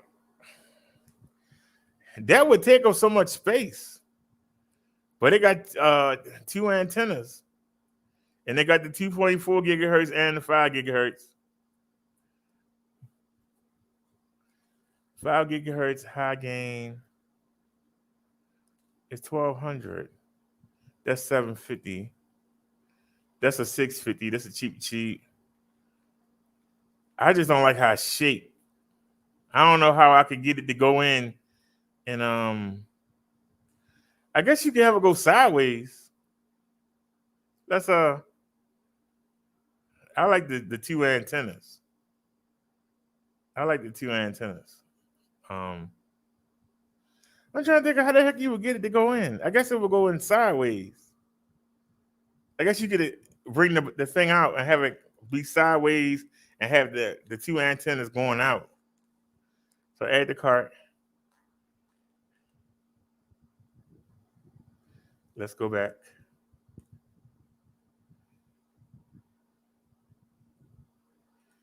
That's a 1300 too. That doesn't say.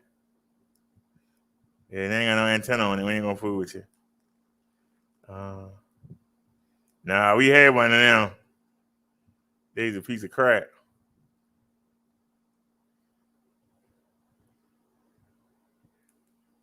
All right. Y'all probably say he's shopping again. Hey, you need stuff. You want a show?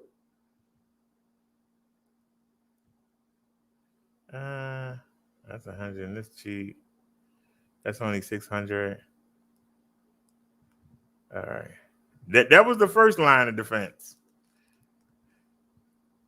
That would be the easy way. So let's back out. Now, how much is it for how many feet? Would y'all say 50 feet is enough? 50 feet Ethernet cord? 50 feet. There it is right there. 50 feet Ethernet cable. Go low to high. And go all prime. And let's see. Might need 100 feet. I'll say 50. That's only 3 feet. That ain't going to do us no good. I said 50. That's only a foot. 6.5 feet. I might need to go look. I don't know if it's long enough though. That's the problem. It's got to go from the far corner of the bedroom. The far corner of the bedroom So it's gonna have to go under the bed, then come out here, and then come all the way into here. That's a lot.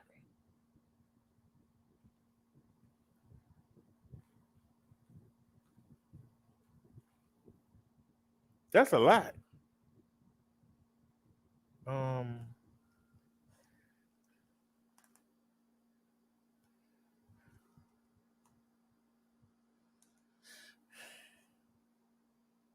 But this ain't looking good. That's only 6.5 feet. That's only 1.5 feet.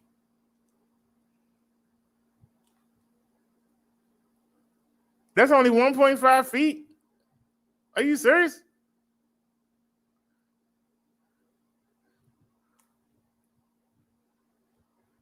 Doesn't say how long it is. 57 cents. Hold on a sec, Nelly. How long is it? Oh, it's only 3 feet. Damn, they gotta use one for 50. It's only 3 feet long. Boo. Boo. That's 6.5 feet. 6.5 feet. 1.5 feet.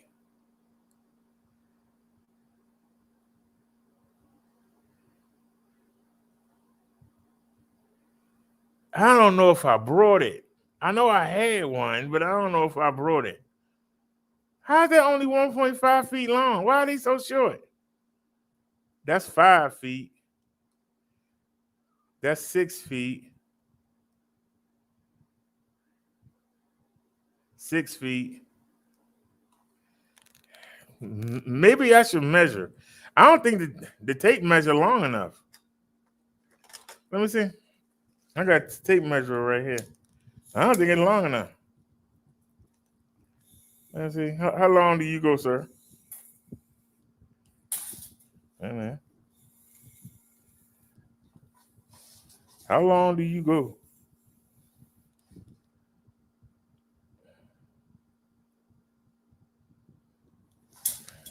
Hold on a second, y'all. Let me go measure here.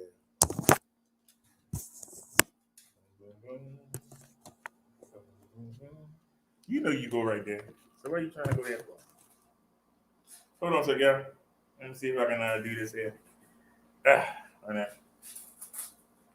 I mean,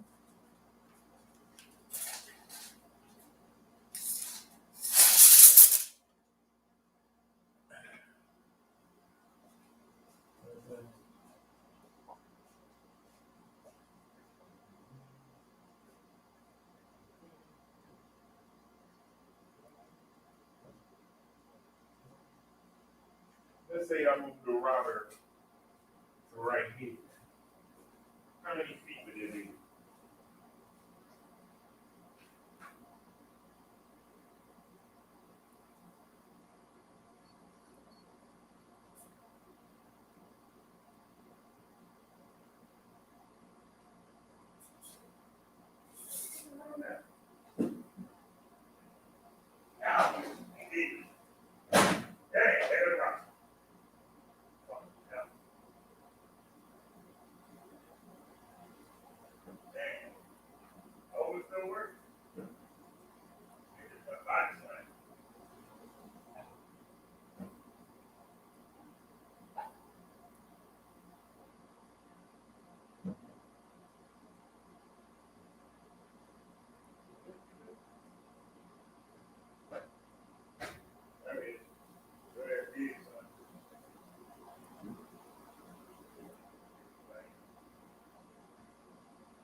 Sorry about that, y'all. I got into something.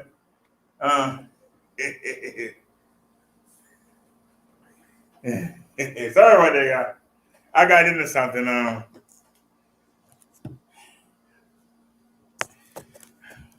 The cable. Oops, the headphone went the wrong way. The cable man didn't leave us, but a foot and a half, not even a foot and a half of wire. So I tried to raise it up. I took it up higher in the air. Let's see if it does any better. Ain't it?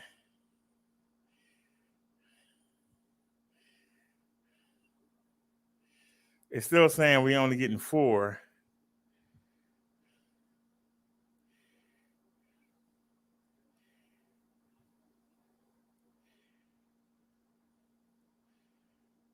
All right, I haven't seen it come back yet, and maybe we can get away with it. Maybe we can get away with it.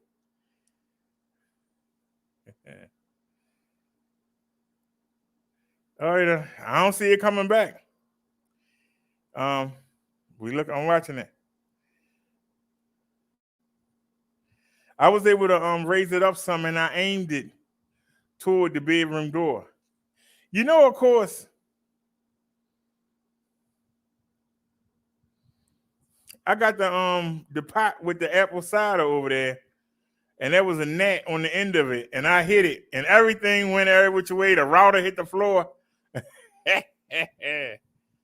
So, yeah, I had to kill a gnat and knocked everything down. So I forgot why I even went in there. All right, it doesn't seem to be doing it now. But this is the reason we wasn't able to do the 2K on the OBS. Was because, and I asked the cable man that. I told him, I said, sir, you see, I got my little studio set up in the living room. Am I going to be able to use this? Do I need to bring it closer? Should I bring it out into the dining room so that it can be split between the 2 PCs?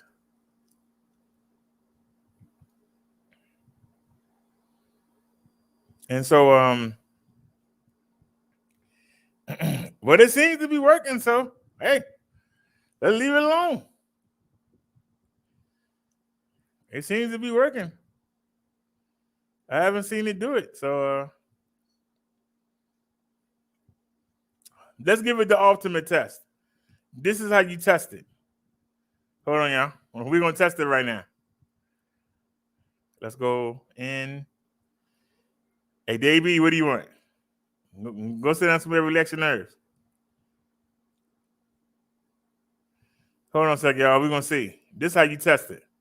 Now, somebody right there.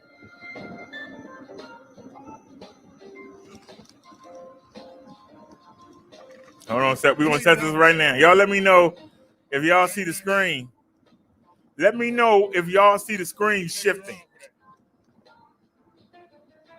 If you see it frame by frame, instead of it being smooth. If it ain't smooth, we know the problem back.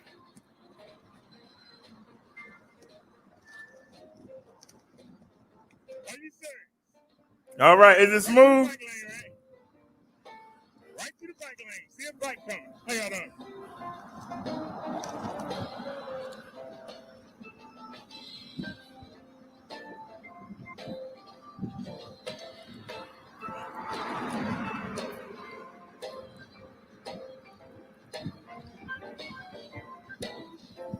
Look at that steep hill. Y'all saw that, right?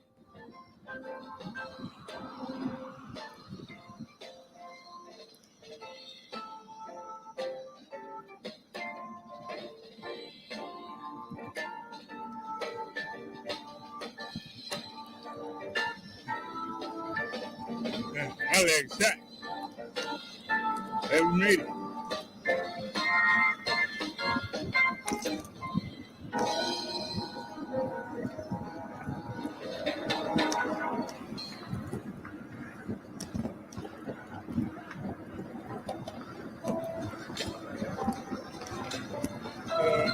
All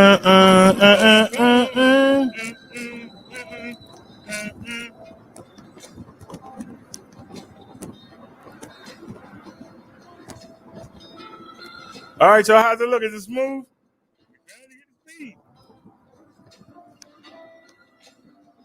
Let me get the speed.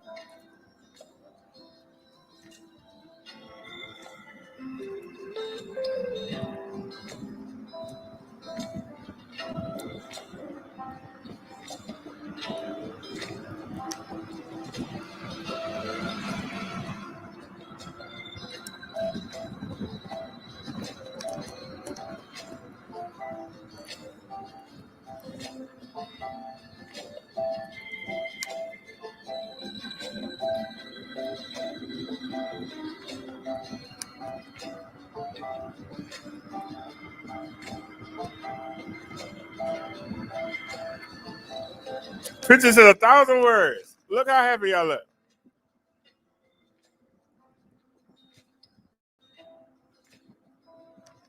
There's the hospital.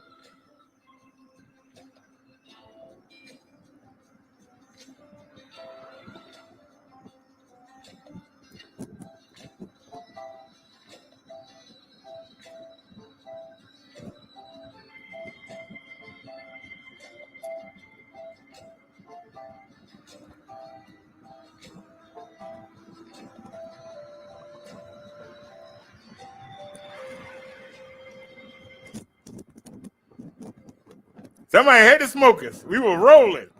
Somebody had to come by and smoke us. And look, I'm trying to catch him and don't even see. Cop sitting right there. Look at him. And look what I start doing when I see the cop. I start pelling. I want to say, God, let you bite.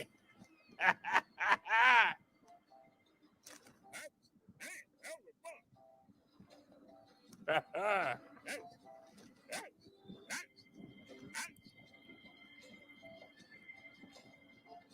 going to avoid that bump. How you doing? Hey.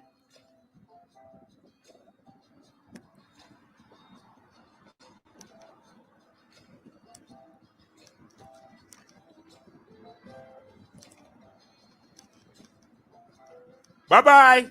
Thought you passed somebody, didn't you? See ya. Wouldn't want to be ya.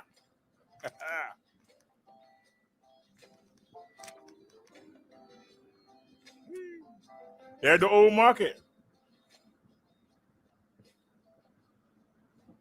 Hit the curb, hit the curb. All right, let's fly. Here we go. Whee! Let's get it. Oh, yeah. Yeah. Stop sign. Can't even enjoy it. Can't even enjoy it. That was shame.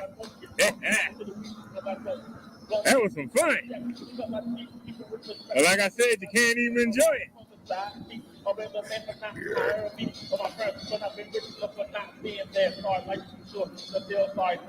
wasn't changing the world, not playing the world. Misery, self-company.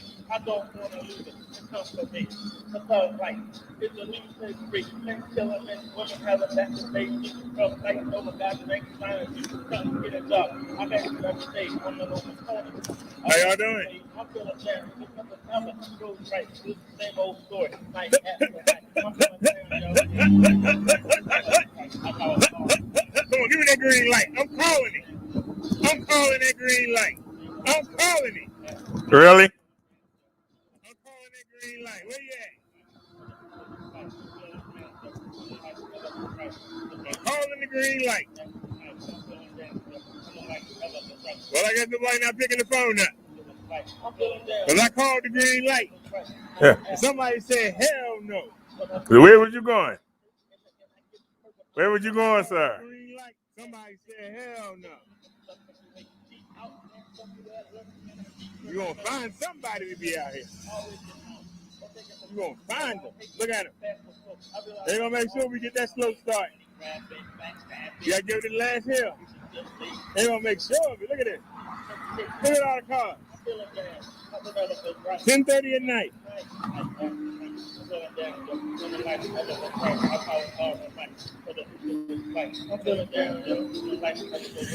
Look, the light changed, and she's taking her time.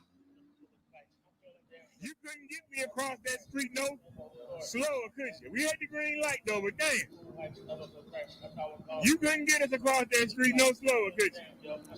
I mean, seriously. That's why I didn't chance it.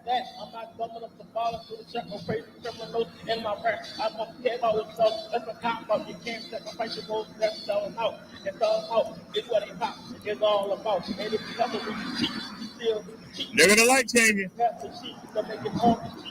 With your body weak, you're sorry, a scrub, a loser, a bump. And if you lock it up to that, and if you look up to that, so you know, you won't make the effort to do right. But you hang out on the corner, oh, my living in fear. But you can't show a big and easy money, but you know it. My man. I didn't put the speedometer on. Hold on, Sam. I want to see the speed test, and I'll stop it. We didn't put the speedometer on. Smell like somebody's butt out here.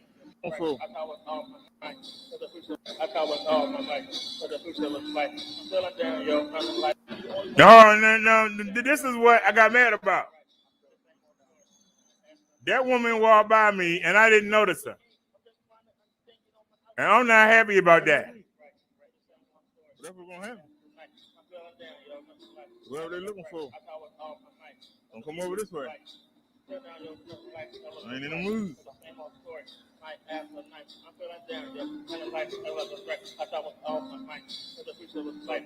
See, I didn't even see her. I'm feeling down, yo. Kind like ever go right. I call it all my life. For the future looks like. I'm feeling down, yo. Kind like ever go right. I'm feeling same on the court. I don't hate the player. I don't care for the game. I'm just trying to understand it on my outside. I'm looking in the court. What the fuck is you doing? I ain't asking none of this. What are you doing? I got mad. Bro, Daryl came out. Can I be the only one out there? All right, y'all, I'm trying to get a speedometer, but I ain't even gonna worry about it. Police out here looking for somebody. I'm not gonna worry myself. Let's go ahead and head in the house.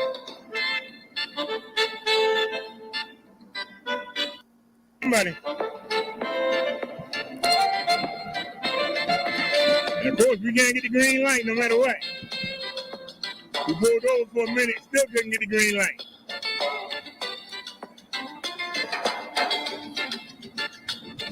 I said, the heck with it. Woo!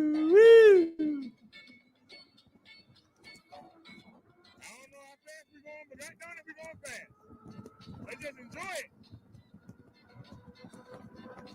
and be like, woo! That's all I gotta say. Is woo!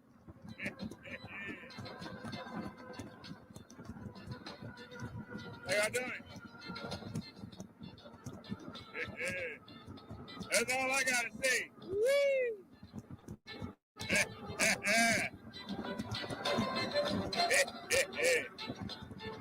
That's all I got to say.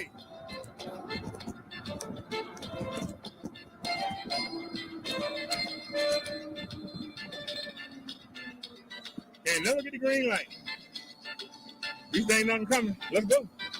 I gotta tell y'all, when Marsha is on, Marsha is on, and she is a pleasure to ride. That's why I'm trying to earn another Marsha. Can't get the PS6, I'll take another Marsha.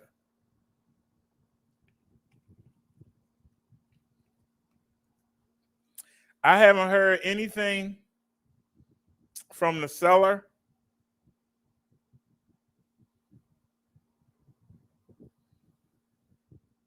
They gave the other guy a different website.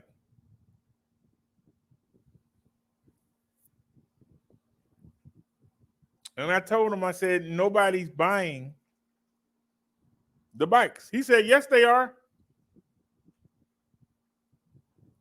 I'm like, well, your website's saying that none were bought. Oh, some was bought.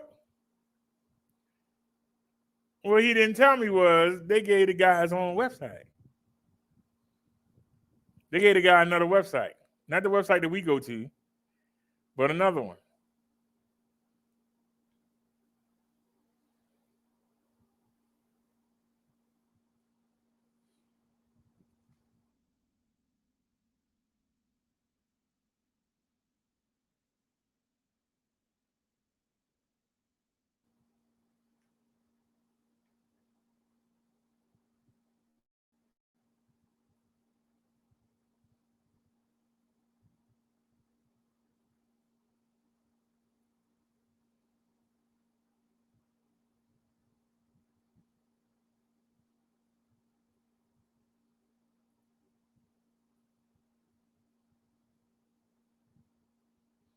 Now, isn't that something?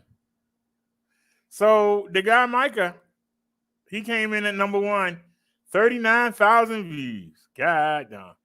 Boy, I can only dream. Then somebody came in at 674. Somebody came in at 180. Somebody came in at 980. And then I came in at 148.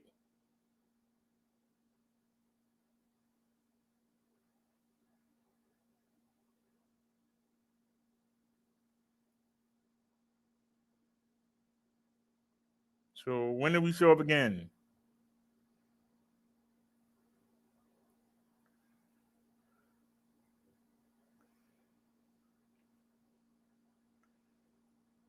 There we are.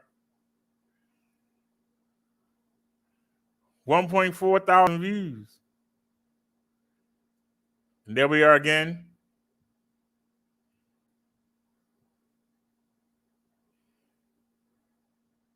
There we are again.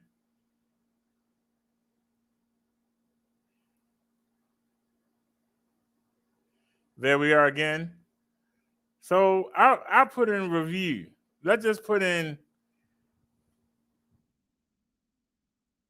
Pass Select e-bike and see what pops up. And see where we at on the list.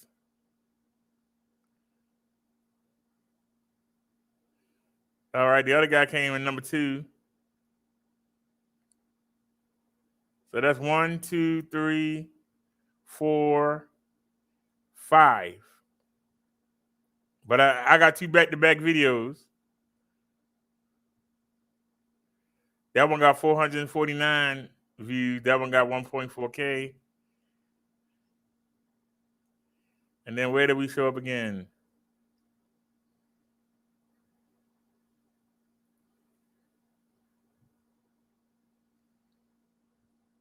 That's me.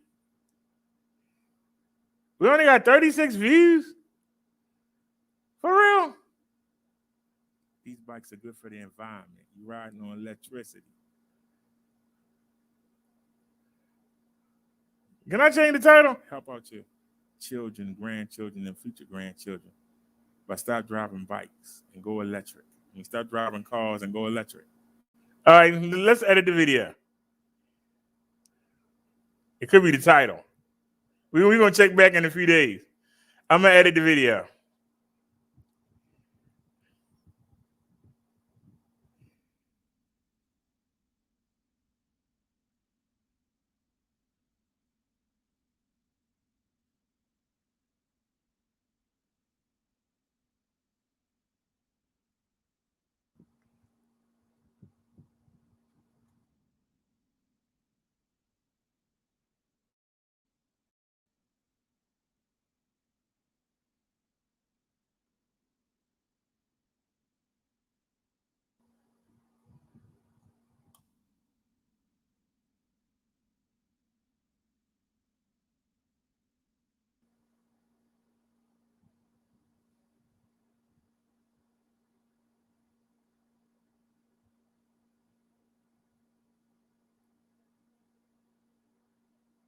These bikes are good for the environment. You're riding on electricity. Now you see it at 37 views. Who gave me 4 thumbs down? How about your children, grandchildren, and future grandchildren? Everybody lane.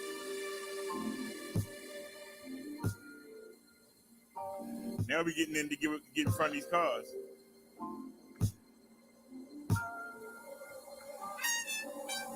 Here in Baltimore, all we got is hills.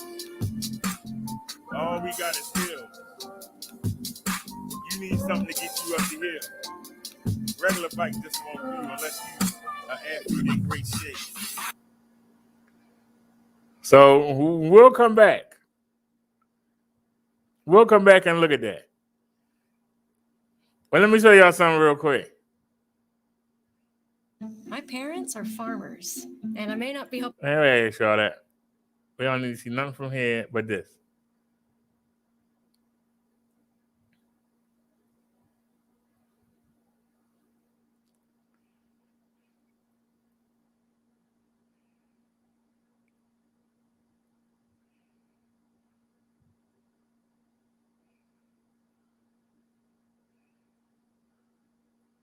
Look, got his video on there.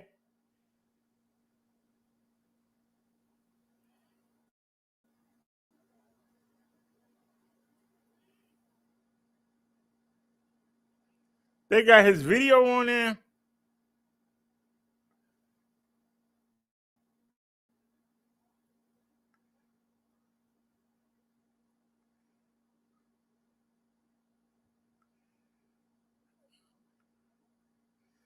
They saying they got 29 units. Now, this is the one they gave for him. With his coupon code. He has a coupon code, and it's 13. Now you notice the price is $16.99. On the website that we use, the price is $16.59. And with my coupon code, it's $13.59. His coupon code is $13.99.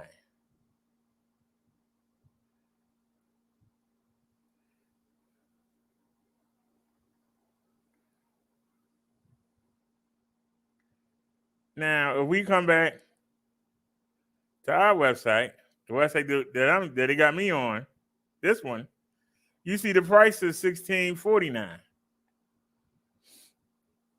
If you use my coupon code, it's $13.49. So I'm $50 cheaper. But they ain't got my videos posted down here. But they got his. They ain't got none of my videos posted down here. Look at that. They don't have none.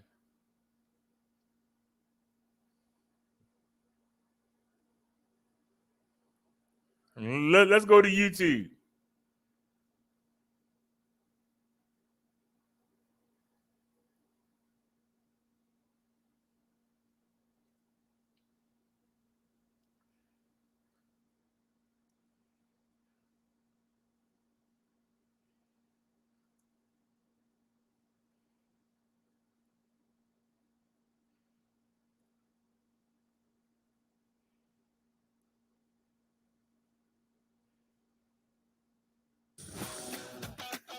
Atera includes. They don't have none of my videos on their page.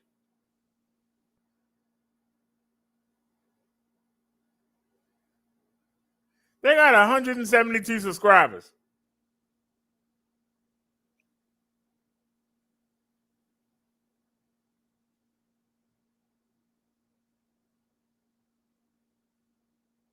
They don't have none of my they don't have none of my videos on the page. None of them.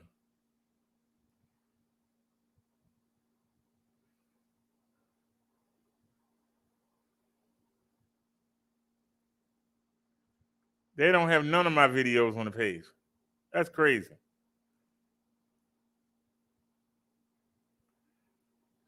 That's just crazy. They don't have none of my videos on the website or on their homepage.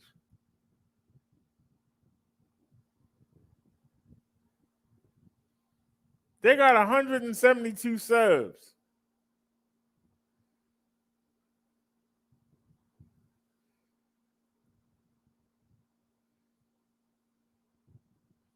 Their channel is at least a year and a half old, if not more. We've had our channel since, the end of April? We got 134 subs. Let that marinate.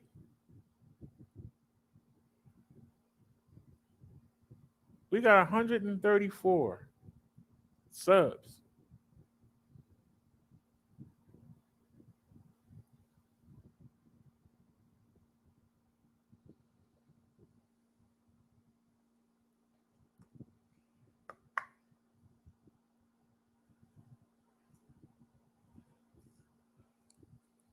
So you mean tell me nobody from Asia sub to the channel? Nobody from the Philippines? They only got 172 subs.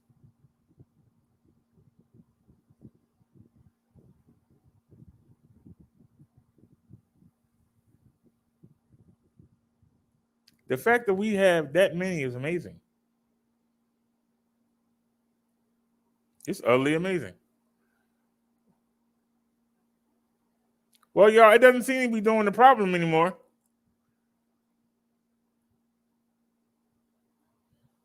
So let's go ahead and I really don't even feel like doing it. I'll be honest with you. I don't even feel like doing it. Yeah, but I don't feel like doing it. I don't really feel like doing it. I'm being honest with you. I don't even feel like being bothered. I'm just being honest.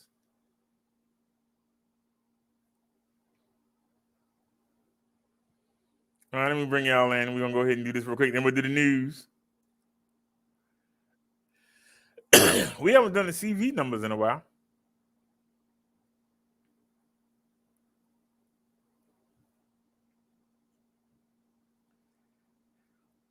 All righty. This is the bike that I paid for with the stimulus that started it all. This is the Pass Select PX5. They don't have any in the black, but they got 20 in the white.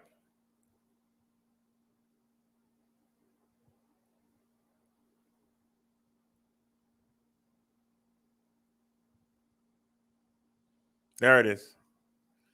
They got 20 of them in the white. I know it's not as sexy as the black is, but 20-inch, 4-inch wide fat tires. 10.4 amp hour battery. It's foldable. It's got a suspension front fork and it's got a suspension seat post.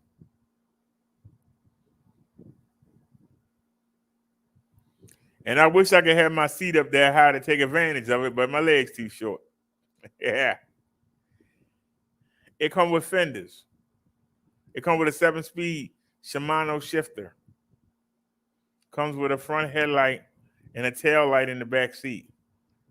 And yeah, you got to put batteries in it, but I don't use mine. Why don't I use it? Because I got my own tail lights. I want to be seen. What did the lady tell me when I came out the pharmacy the other day? She said, yeah, I see you don't want to get hit. I said, yeah, I want to be seen. It has a display to let you keep track of your voltage and how fast you're going and your speed and all of that. But 500-watt motor that can peak to almost 800. I'm 283 pounds. You've seen this thing power me up the hill. If it can power me, it can power you.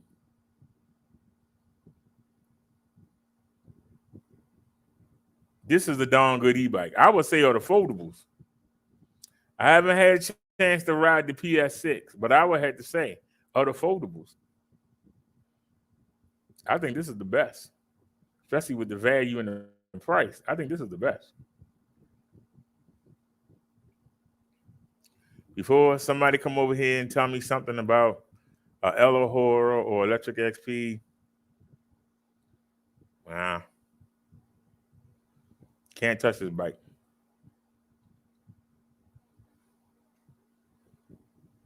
And I know. I'm looking right at it. I'll put this bike up against anybody's.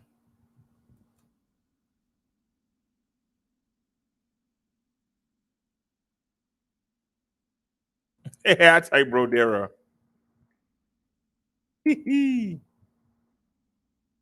Hold on. Brother Darren. I don't know why I'm still doing this.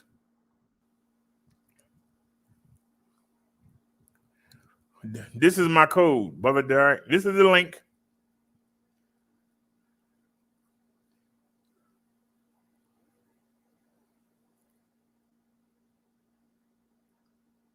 And this is the code.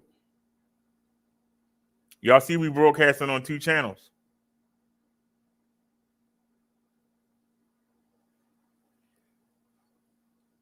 So you go to White's. You see we got 20 of them. These were selling like crazy. I don't know where everybody stopped buying them. But you're missing out. Oh, crap. I messed up. Doggone it. I forgot. Let me copy this real quick. Because I got to put it back in the chat. Copy. Apply. Y'all see $8.99. $8.99. You can't beat that. $8.99. That's a deal. So hold on. Hide. Can I remove? No, I can't remove it.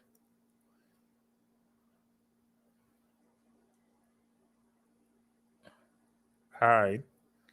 All right. This is the correct code. -W.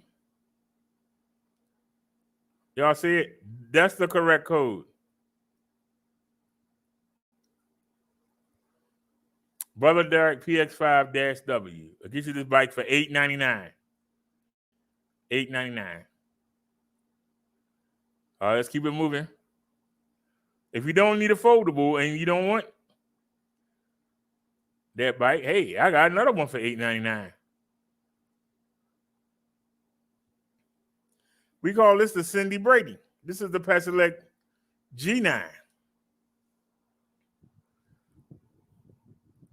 It's got a 7-speed Shimano. It's got mechanical disc brakes, 27.5-inch, 2.8-inch wide tires. It has front suspension. It has a nice display. It has a 13 amp hour battery. The bike I just showed you only has a 10.4 hour. So you're getting a 13.4 hour battery. I mean, you're getting a 13 amp hour battery. 13 for $8.99. That's a steal right there. Let me show you what you got to do to get in. Let me give you the link. Hey. All I did was just back out. Oh, and it also comes in gray. Check that out. That looks classy.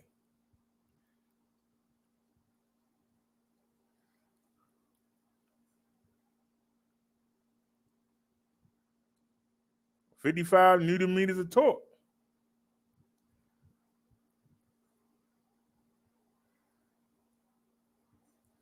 Speeds up to 26 miles per hour for $8.99. You can't beat that.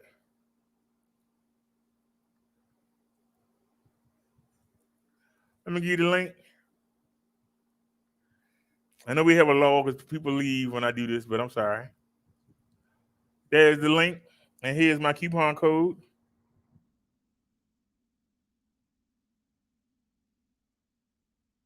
Brother Derek G9. $8.99.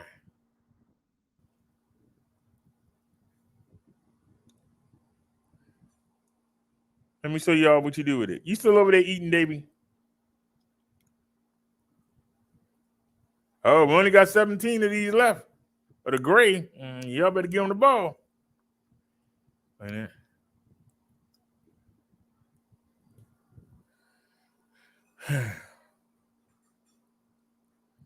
right. Oh, I already got to paste it, don't I? Paste it. No, I didn't. I didn't paste it. I gave y'all the code, though, right? Yeah. That's all right. I'll just type it in.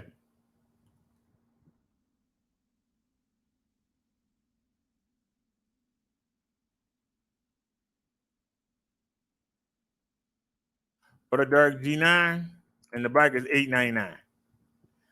$899. Now, if you want more premium features, I got another bike for you. If you want some more premium features, check this out. Hey, this is the bike we were just talking about. On that website that they gave to him, this bike is $16.99. Y'all can see right there. It say $18.99. They lost their mind. But check it out. This is the Jam rating. This is the Pedelec GS9. This is a more premium bike than the one I just showed you for $899. So you know it's going to cost more. Why does it cost more? Well, look at it. That thing says class. That's an electric bike. It got a motor that can peak at almost 800 watts. That little thing. That little pretty thing. They got 27.5-inch, 2.8-inch wide tires, just like Cindy does. But Cindy got a 7-speed Shimano. This got an 8-speed. That's an upgrade. Cindy doesn't have rear suspension. This has rear flex frame suspension. That's an upgrade. Cindy has mechanical disc brakes. This has hydraulic brakes. When y'all see me doing them fast turns and I ain't slowing down, it's because of them brakes. Them hydraulic brakes ain't no joke. Y'all see me making turns at like 13, 14 miles per hour. That's because of them hydraulic brakes.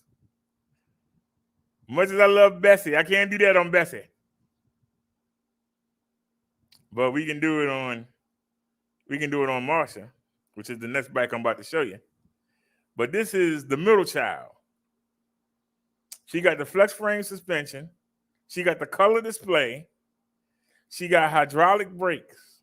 She got a 9-speed shifter. That's the upgrade. See, when they do an upgrade, they do an upgrade. Let me get you the link, Dink.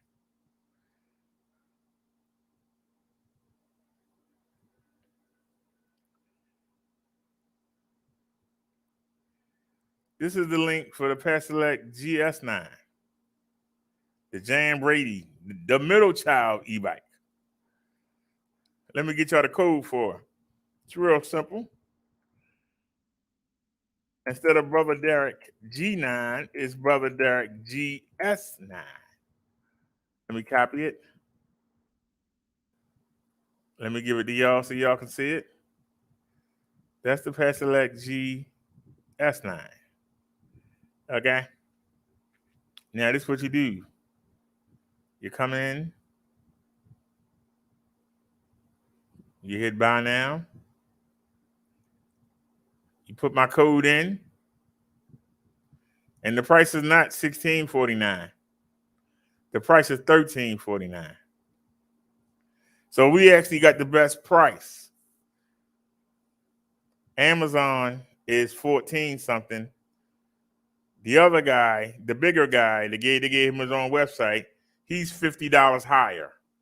So you save $50 from that guy, and you save $150 from Amazon. $13.49 will get you that beautiful bike. Let's keep it going.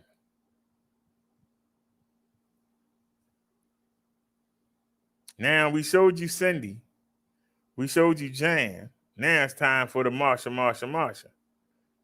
Now I ride this bike. I have it. They didn't send me a great one, but I got one. And y'all see me riding it. Why do I prefer to ride it over my PX5? Well, number one, it's their bike, not mine. But number two, look at it. Look at them 26-inch, 4-inch wide tires. They are a dream to ride on, like riding on clouds. Look at that flex frame suspension. Now, Jan and Marsha both have the flex frame suspension. They both got the front shocks. But Cindy has a 7-speed Shimano. Jan has an 8-speed. Marsha has a 9-speed. Both Cindy and Jan have 30 amp hour batteries. Marsha has a 14.5 amp hour battery. That's an extra 5 to 10 miles every ride. That's an upgrade. Cindy got mechanical disc brakes. Both Jan and Marsha have hydraulic brakes.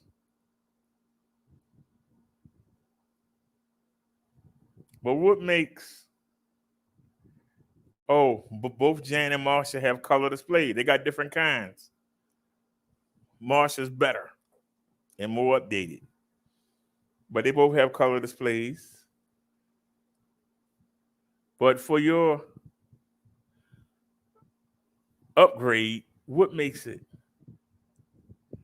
Why should you spend $1,649 on this bike instead of spending $1,349 on the Marsha? Well, if the 26-inch, 4-inch wide fat tires don't do it for you, if the stronger battery doesn't do it for you, if the 9-speed instead of the 8-speed shifter don't do it for you, then the fact that Marsha got a 750 watt to almost 1100 watt peak motor in her rear, that's what makes her the mother load. That's what makes Marsha the queen of the hill, the GS9 Plus. This is the top of the line right here. And you just saw me riding it. And you didn't see me on the sidewalk. You didn't see me in the park. You didn't see me on the trail. You saw me in the street with the cars. Riding this like it was a motorcycle. Because riding something like this is as close as you can get without spending no money. You don't have to buy no insurance. You don't have to buy no license. You don't have to get no sticker. You don't even have to have a driver's license to operate one of these vehicles. Because it's a bicycle. It's a bicycle that just happened to have almost 1,100 watts of power in the rear.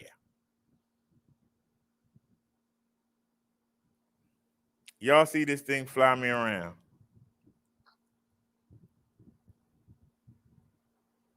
Now, like I said, they didn't send me a perfect one, but I still take it. That's how good this bike is.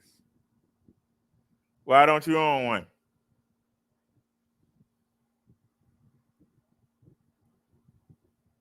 You want to go somewhere, instead of having to go out there and warm the car up, make sure you got gas, make sure you got your license, make sure you got your insurance information in the glove box in case you get pulled over.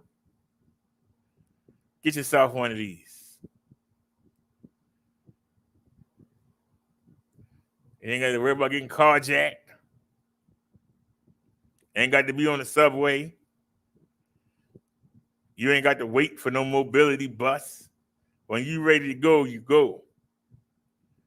Just jump on in and go where you got to go. And you can take it inside. Y'all saw me inside the pharmacy. Y'all saw the girl come behind me and wheel the bike in. Why are you sitting there waiting for something to come pick you up, for somebody to come mess with you, when you can just jump on and ride and go where you got to go? This is the Pedelec GS9 Plus. This is the queen of the hill. This is the mother load. Let me get you the link, and then we can move on.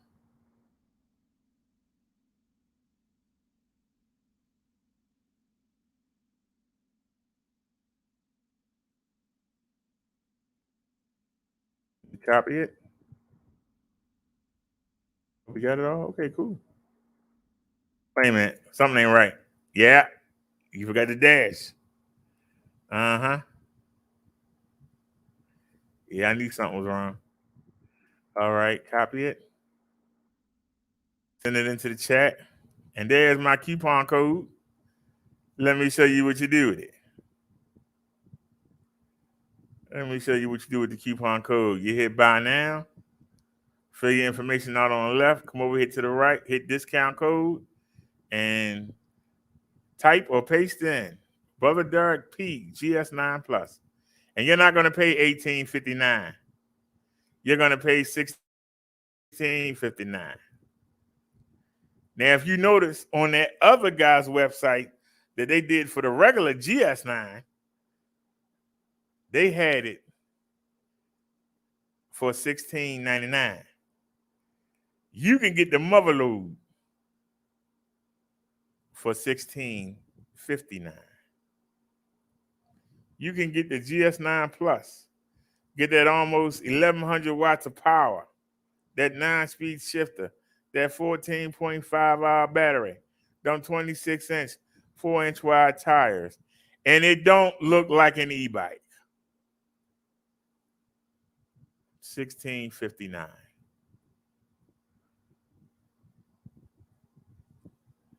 If we can sell 15 of any of these bikes, they will send me another one, hopefully not damaged. But like I said, $8.99 right here. I can tell you, this bike does it all. It doesn't matter what kind you buy. I just need people to use my coupon code 15 times. This is the bike I would like to earn. They don't have anymore.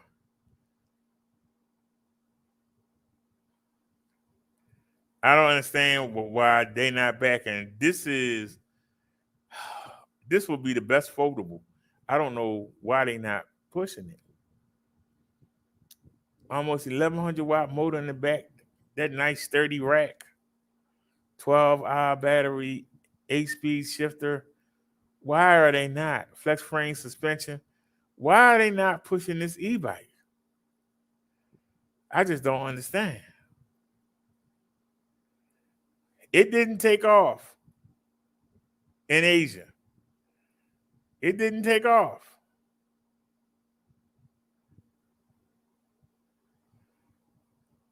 But there's a reason why it didn't take off. The people over there ain't fat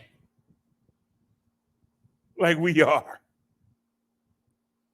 People over there ain't lazy like we are. That's why the bike took off over there. Over here, we lazy. Tell the truth. We lazy.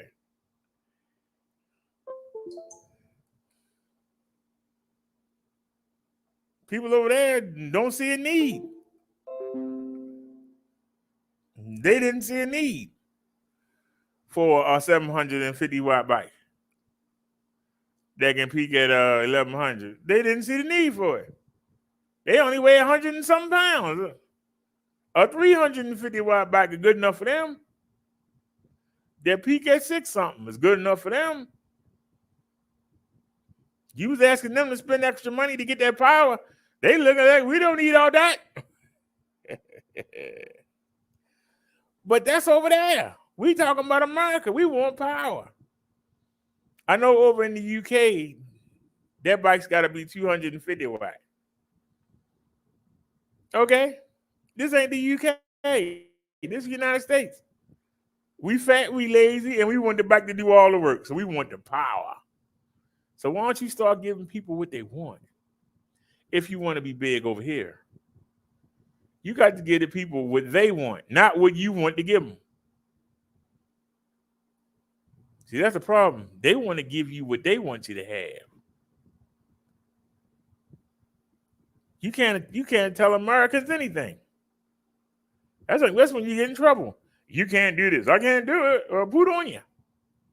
I'll find somebody who'll let me do it. They don't understand that. They don't understand that people want power. They want features. They want power. They want value. Deliver it to them. You keep trying to push Jan for what?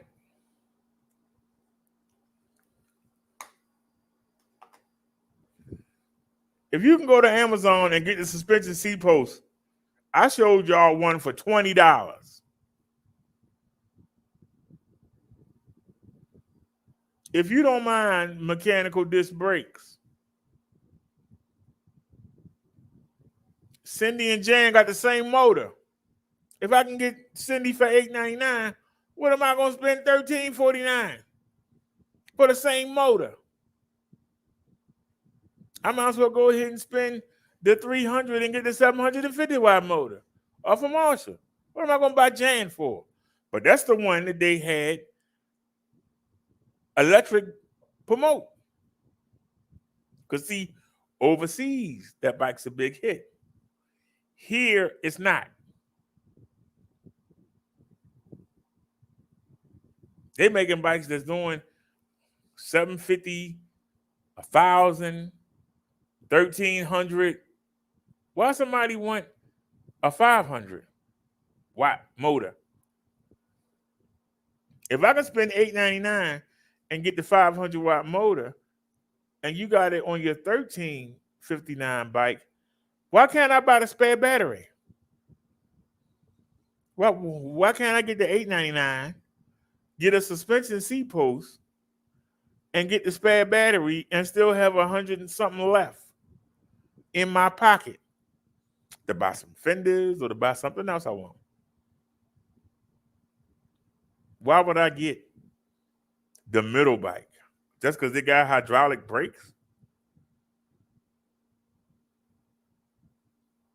I'm going to spend an extra $459. I could take that and get me a battery and fenders and suspension seat posts and be good to go. I don't know what they're thinking over there. But that's why the bike ain't selling. And then they ignore the bike that we want the most. We want the PS6. I wish I could start a petition. I wish that we had the following that we could go to another company because they ain't the only one that makes it. But we don't have the following. Maybe one day we will. So until then, we got to roll with them.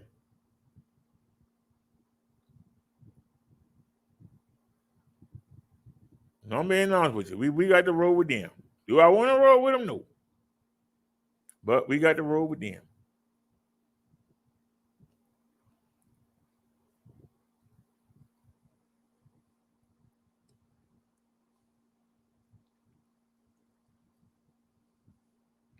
I've been sitting here looking. I haven't seen it do what it was doing. I moved the PC back toward the bedroom, and I got the, what do you call it? I moved the router up. Instead of it being down, I moved it up. So it doesn't have to go through the bed. It can come over the bed and come on out. I took it as far as that cord will let me go. And we haven't had the issue.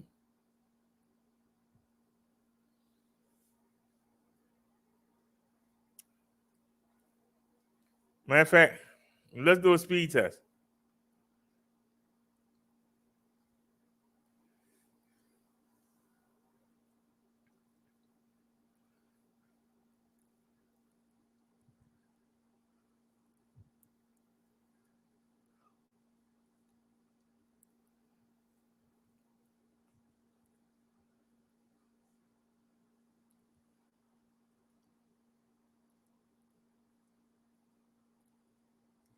Okay.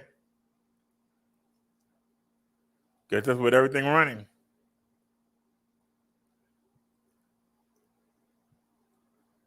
All right, let's go home. Let's see.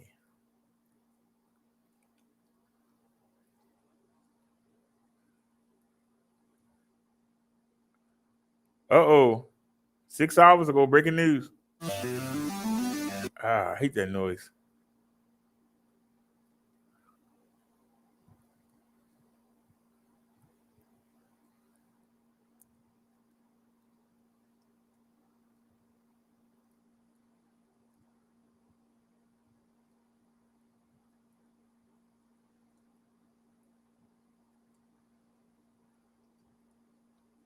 And just as nonchalantly walked away.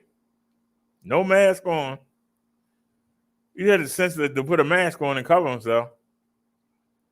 Nope. Don't have that much common sense. Don't even have that much sense to even do that. There goes Shane.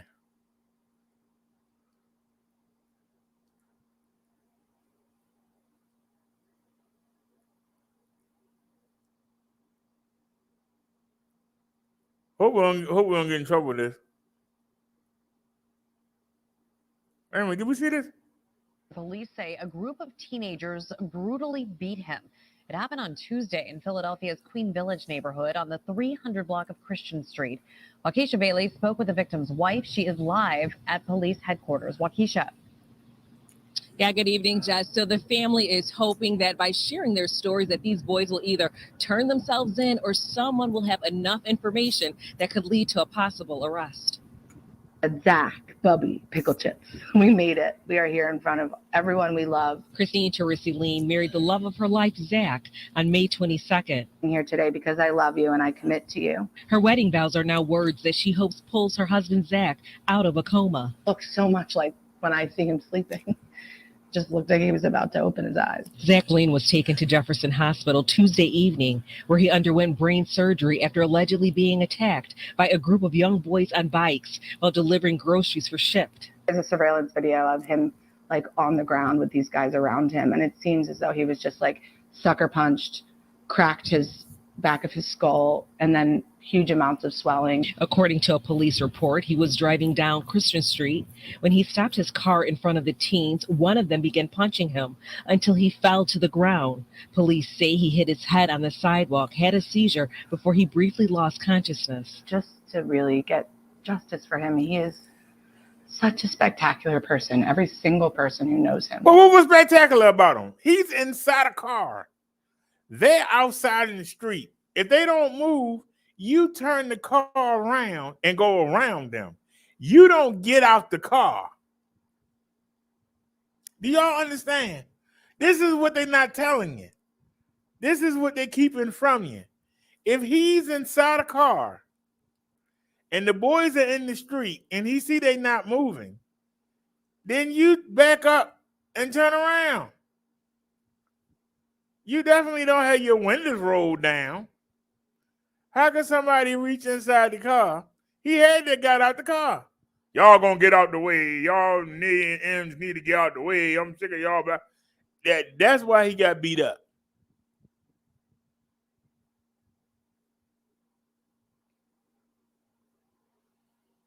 Why do people keep trying to dance around that? Uh-oh, some people got mad. We lost 2 people. You get mad? Well, get mad. Loves him.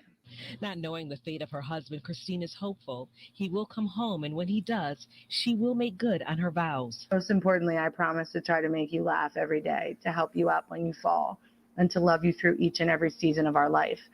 And the family has created a GoFundMe page to help out with Zach's medical expenses. Reporting from police headquarters. Yeah, whatever. Y'all get mad because I tell the truth. It's the truth. 2 people left because I told the truth. Well, get mad. Maybe you learn something and won't do something that's stupid. You see a bunch of hooligans in the street and they blocking the street and not letting you by. Unless you got Jackie Chan, Bruce Lee capabilities, you need to get yourself away from them. You don't go confront them. Somebody hit you in the back of your head one time and crack your skull open, you definitely don't need to be fighting nobody. That dude should have turned around and went around the block. That's all he had to do. And if you a delivery person and you see it's a bunch of hooligans sitting out in front of where you going to deliver, you call whoever you delivering them to and tell them to come outside and let them come get the stuff. It's their neighborhood. The people know them. You don't get out the car and tell somebody to move. You asking for a fight. That's their block. That's their territory. And they're going to defend it. So why would you go meet them? See, when you go meet them, you're not a victim anymore. You're an instigator. And then when things go wrong, because see, if he had to beat all them boys up, he'd have been a hero. But instead, now he's trying to play victim when he instigated. If he never came down that block, there wouldn't have been no issue. True or false? If he never came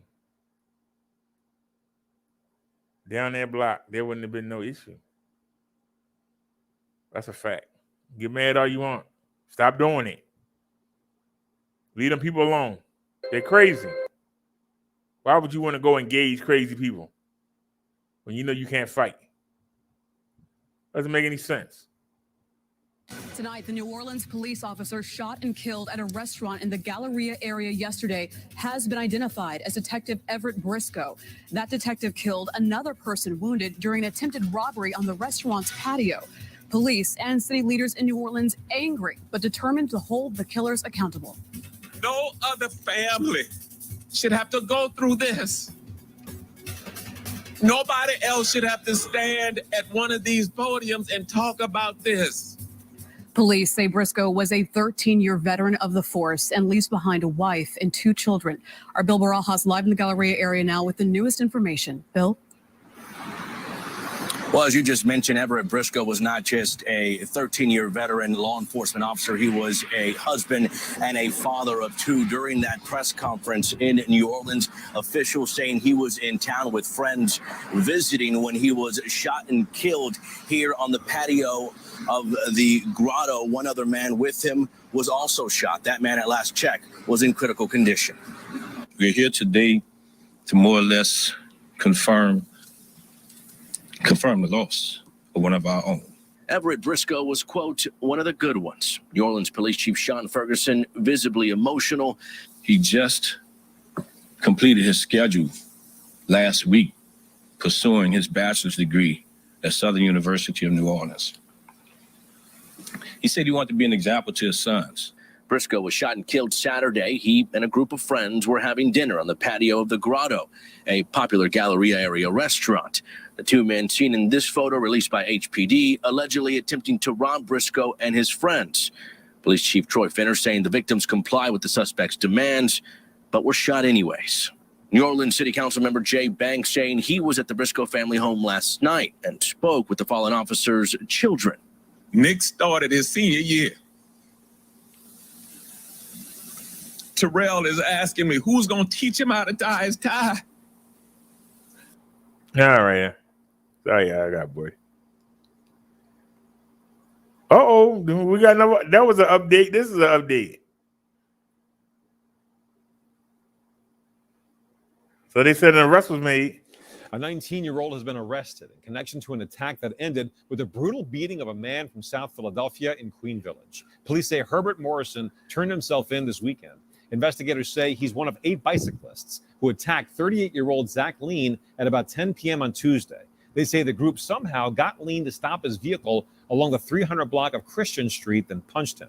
Lean fell, hit his head, then had a seizure before briefly losing consciousness. He was rushed to a local hospital for treatment. Police have not yet confirmed or not yet determined what led to the attack, and they're working to identify the other bicyclists involved.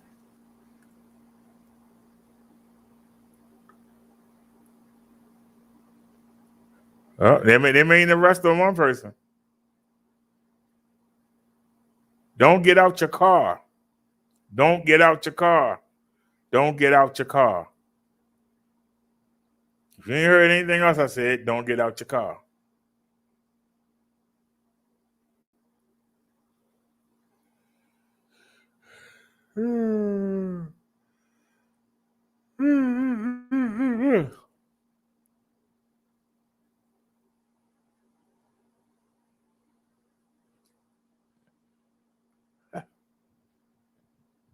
I thought he stepped down.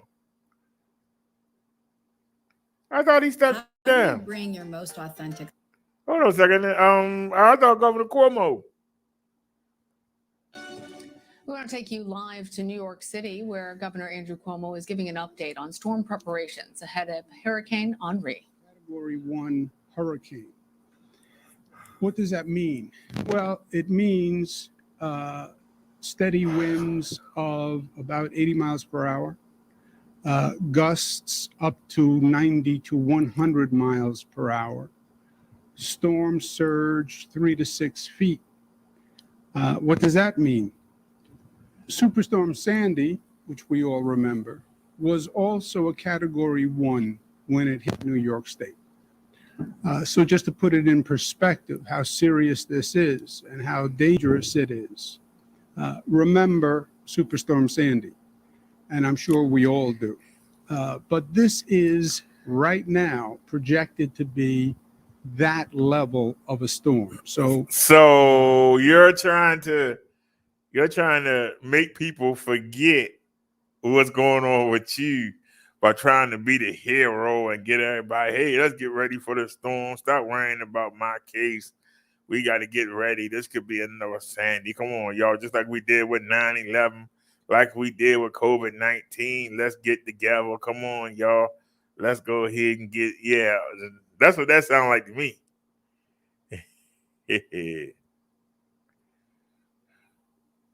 Family of a hit-and-run victim in San Jose is calling for justice while police released new surveillance video of the suspect's speeding car.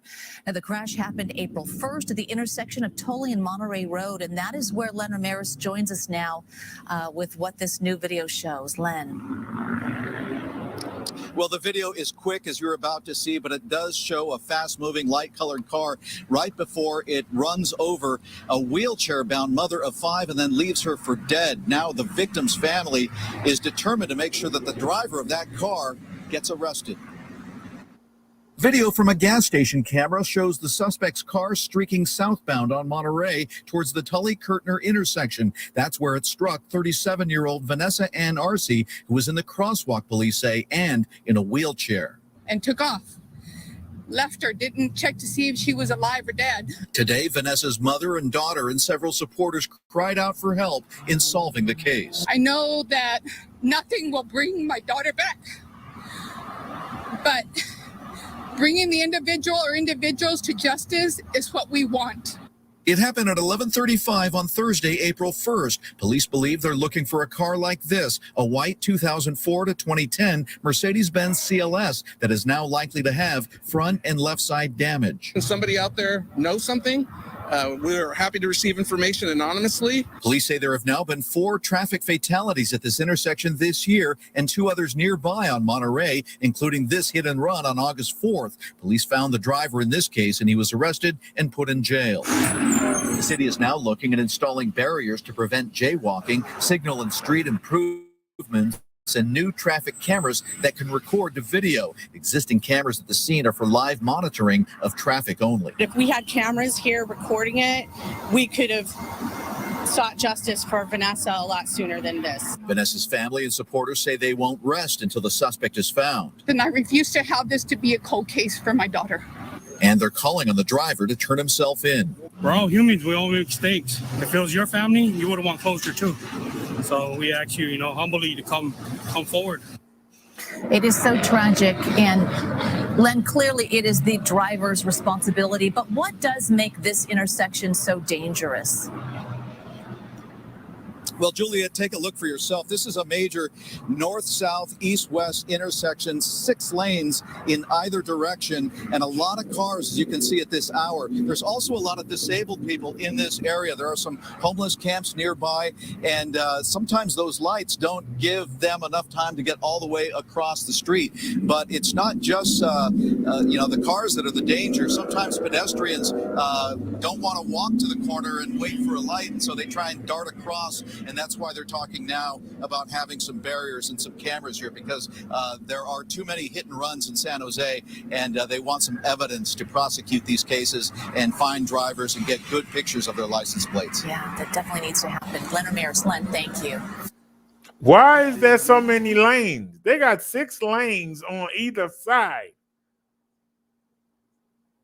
Why?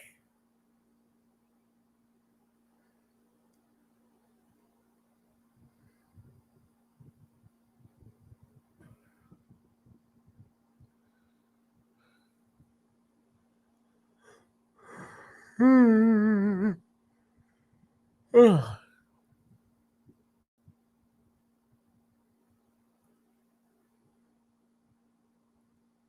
At least 22 people have been killed, including 7-month-old Oh, twins Lord, after look at that. record-breaking rains and floodwaters surging through Middle Tennessee. Look at that. Authorities fear the death toll could rise, with more than 51 people still reported missing. The Humphreys County Sheriff says the toddlers were ripped from their father's arms and swept away.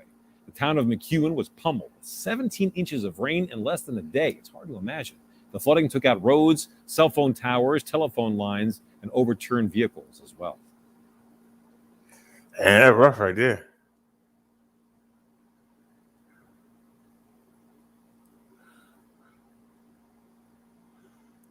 Ugh.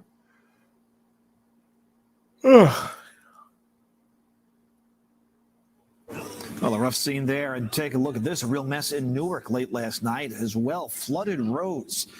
Big time there. Cars creeping along, just trying to get through it. Now, the driver who took this video tells us this was on Route 21 South, just before you get on 280 West. You can see a lot of brake lights, understandably so. Thankfully, that driver was able to get home safely. And this car seems to be moving pretty fast through the flooded streets of Williamsburg. Williamsburg News posted some of the scenes of heavy rain and flooding in the borough that people saw there late last night as well. These cars at Flushing Avenue and Spencer Street are taking their time. And it's going to be quite the cleanup as water flowed into homes over on Thrope Avenue. And you may also have to deal with power outages. Here's some tips to stay safe during Hurricane Henri. If you see down electrical wires, report to Con Edison or local police department. If power line falls on your car, stay inside and wait for help. Never use a generator indoors, set it up outdoors. And also, you might want to check your flashlights and radios. Make sure they are in working order. If it's weather like that, why are you outside? I just asked the question. If it's weather like that, why are you outside? Tell your boss, hey, I ain't coming to work. You gonna fire me? Oh well. I'd rather be fired than be dead. You don't understand?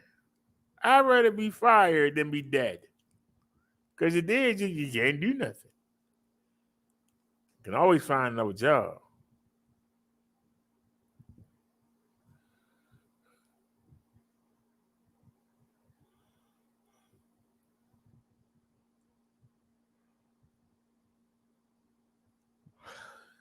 Oh, this guy lying. All right, y'all. It's Jimmy. He say checks. People today. It says coming tomorrow. Fourth stimulus check update coming tomorrow. Let's see where he said they coming tomorrow. It's Jimmy here, and welcome to our daily show where we discuss the fourth stimulus check update, daily news, what's going on in the United States, what's going on in Washington, D.C., and what is going on with the next stimulus package, the $3.5 trillion stimulus package.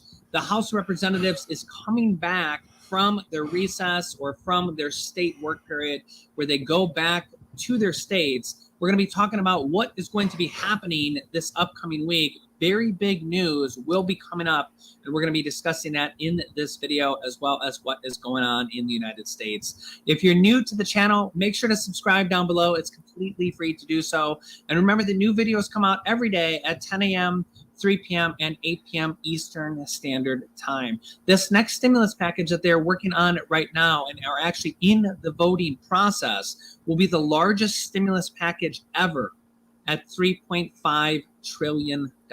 For comparison, the third stimulus check package was only, quote, only $1.9 trillion. This will be almost twice the size of that. And the third stimulus check package had $1,400 checks for adults, $1,400 checks for children, and $1,400 checks for adult dependents and college students that didn't even receive stimulus checks from Stimulus Check Package 1 and Stimulus Check Package 2. And there was also $3,000 to $3,600 checks for children called the child tax credits that will end at the end of this year. What's Unless coming they tomorrow, extend sir? that in this next package, which they do want to do, the child tax credits. They're also saying will be a adult tax credit in this next package.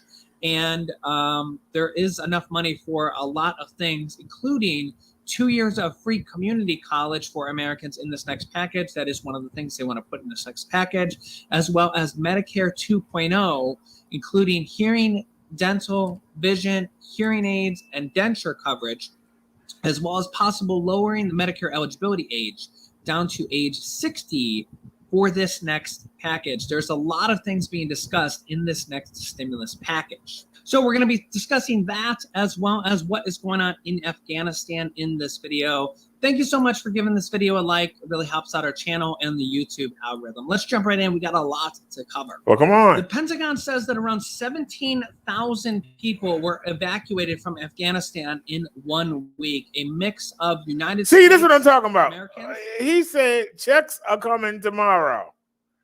Why do I care about what's going on in Afghanistan?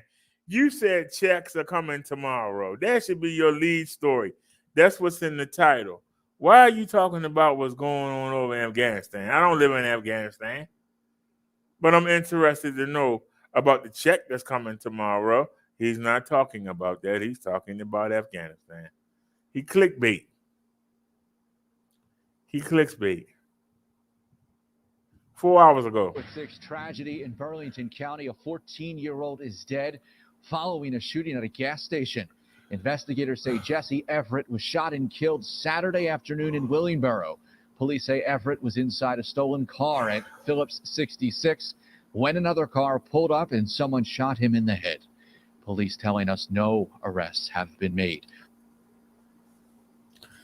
Well, he stole a car and somebody knew about it.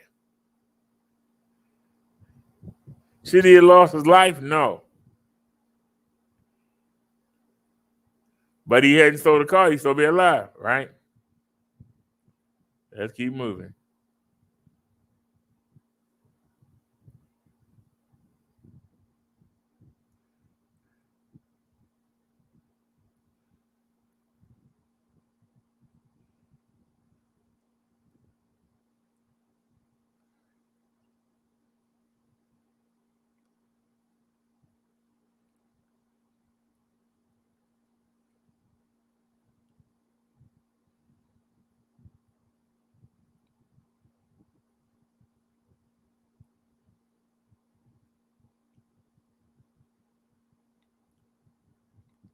All right, we're going to Atlanta.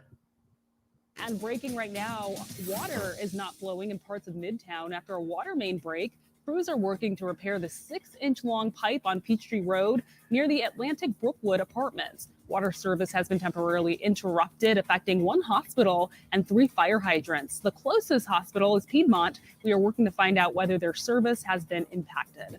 Thanks for tuning in tonight. I'm Ashley Thompson. Just hours after announcing their 100th homicide of the year, Atlanta police are now investigating after 3 people were shot and killed. This happened overnight near Kiss Ultra Lounge on Whitehall Street. CBS 46's Yasmina Alston is live tonight, close to where police found the victims. Yasmina.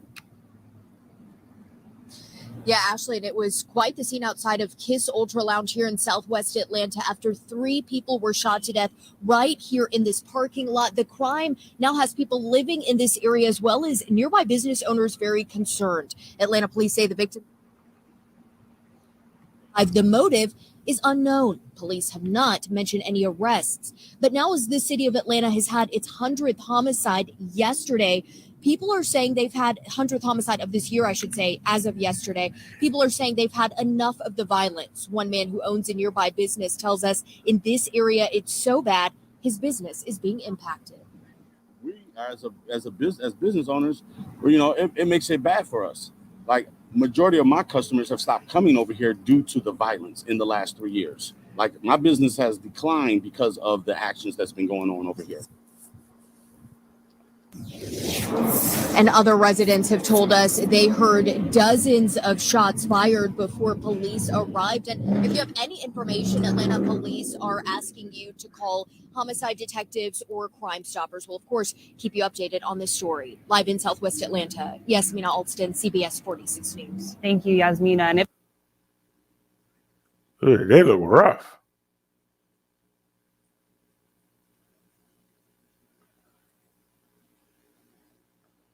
All the good stories.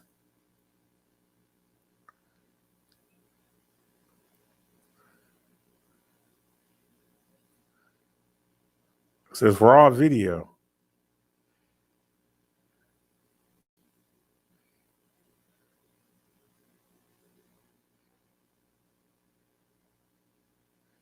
Man, look at that. Oh, Lord. Look at that, yeah. Man. I was just floating away. Man, somebody got to clean all that up. Man.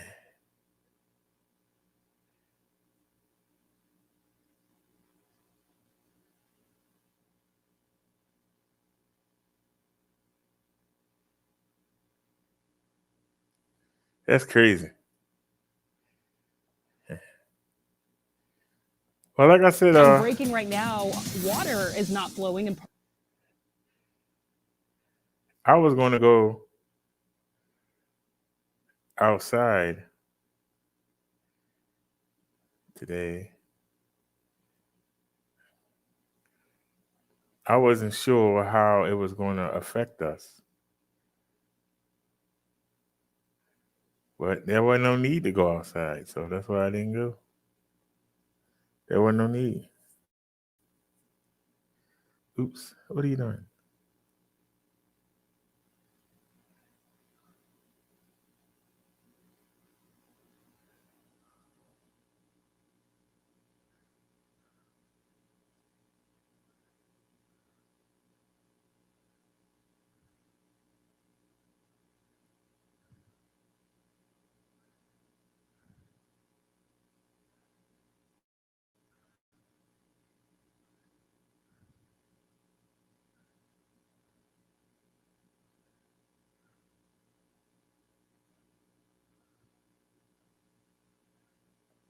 See.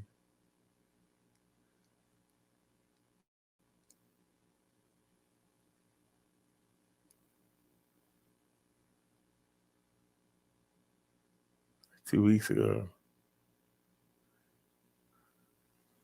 Who cares?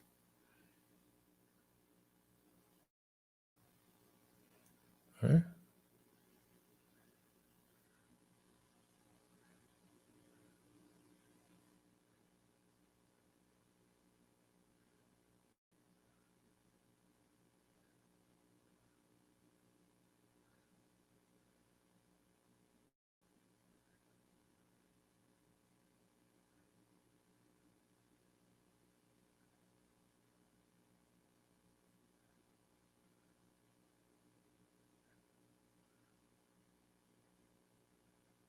See, that's a month ago.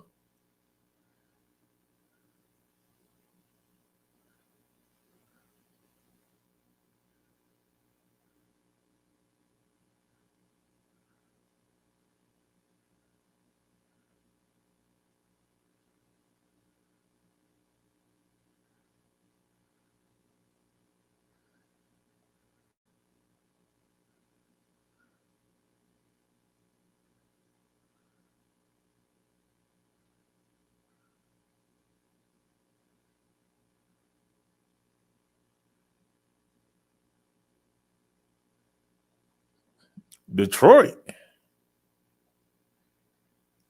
I'm only clicking this because it says Detroit.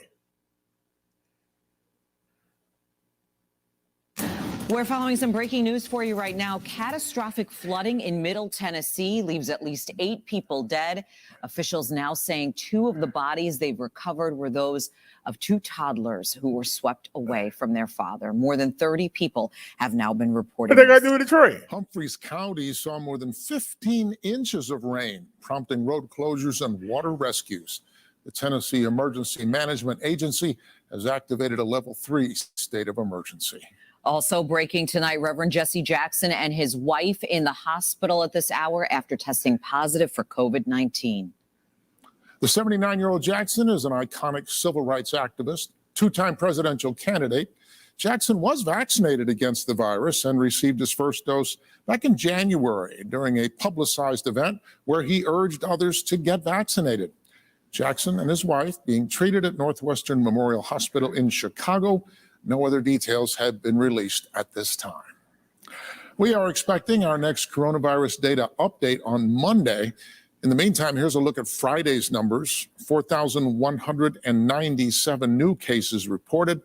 That's a 2-day average of about 2,098 cases per day. 37 more people have died from the virus. 65% of Michigan residents 16 and older have now gotten at least 1 dose of the coronavirus vaccine. On the national front, over this past week, more than 1 million new cases of COVID-19 reported. That's according to Johns Hopkins University. What is so heartbreaking is that these hospitalizations for those who are unvaccinated are preventable. The loss of life for those who are in their 20s and 30s is preventable. We need them to get vaccinated. That was from Detroit News, but it wasn't nothing about Detroit. I was trying to figure out what the heck. The hurricanes off the East Coast. What they got to do with Detroit? That was the reason why I checked.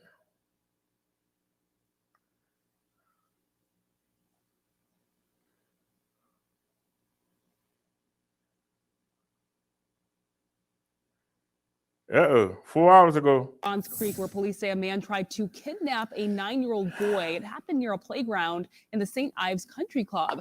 CBS 46's Tori Cooper is live with details. Tori, this is very concerning. Yeah, Ashley, and police say it all happened right here in the parking lot of the St. Ives Country Club. They say last night around 5, a strange man who was heavy-set wearing a blue baseball cap pulled up here in a black sedan right here to this playground you're looking at and told a 9-year-old boy to get in his car. Now, police say that boy managed to get away just in time to tell an adult. Investigators say the suspect left the area before Johns Creek police could get here, but now police have increased patrols in the area. Just within the last hour, we have seen several patrol cars circling around the parking lot. The playground is right next to the tennis center and the pool when you first pull up into the country club. Parents say the club sent out an email notifying them about what happened within the first 12 hours of the attempted kidnapping. And now parents say they are reminding their own kids to keep their guards up, even on the playground. You know, we talked about strangers, you know, how to react if someone approaches you, what to do, what to say. You know, not everybody, stranger danger is not necessarily the only thing.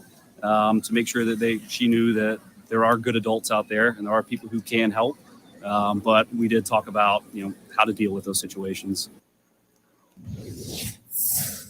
Now, police are still searching for that suspect tonight, but they tell us they are working with the country club to piece together some surveillance and get more information. But coming up at 11 and 9 p.m., we're going to have more details from parents. Reporting live from Johns Creek, I'm Tori Cooper, CBS 46 News. Thanks, Tori. Pretty scary. I mean, it's ridiculous. They can't even play.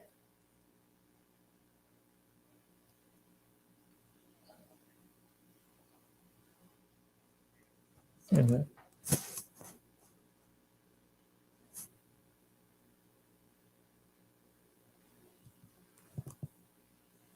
Oh, it sounded like something was playing. I was like,